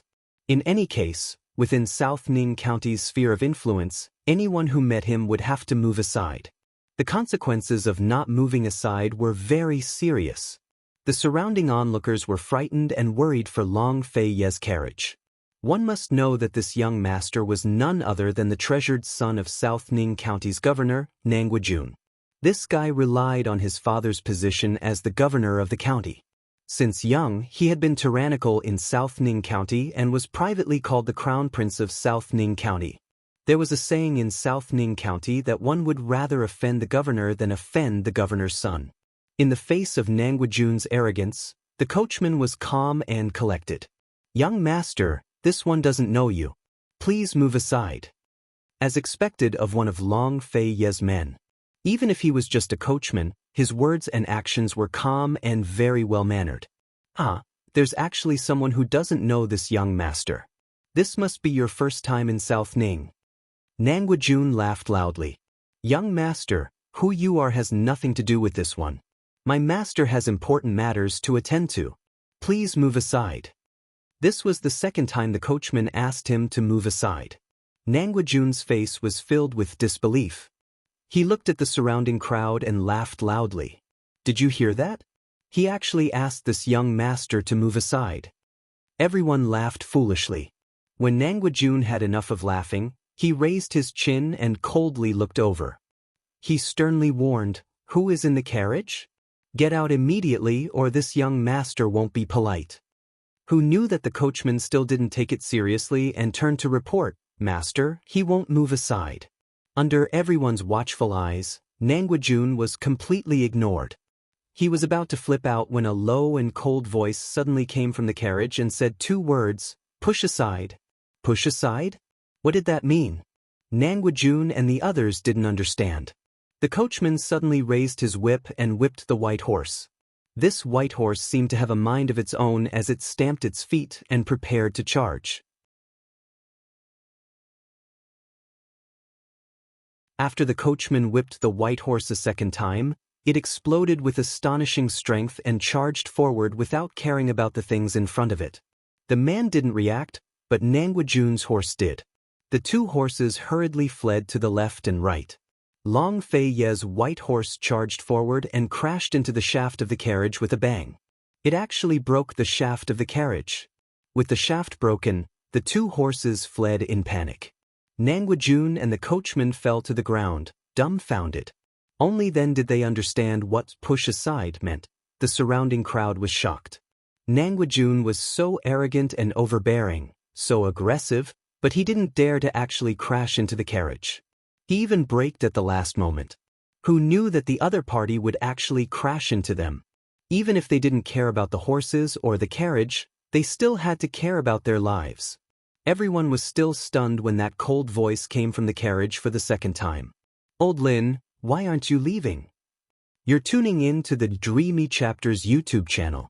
We're so grateful for your support, and don't forget to subscribe to join us on this incredible journey through captivating stories. Your generosity through donations truly makes a world of difference, as it's the primary source of revenue that allows me to expand and enhance this channel for you. Thank you from the bottom of my heart for being a part of this adventure.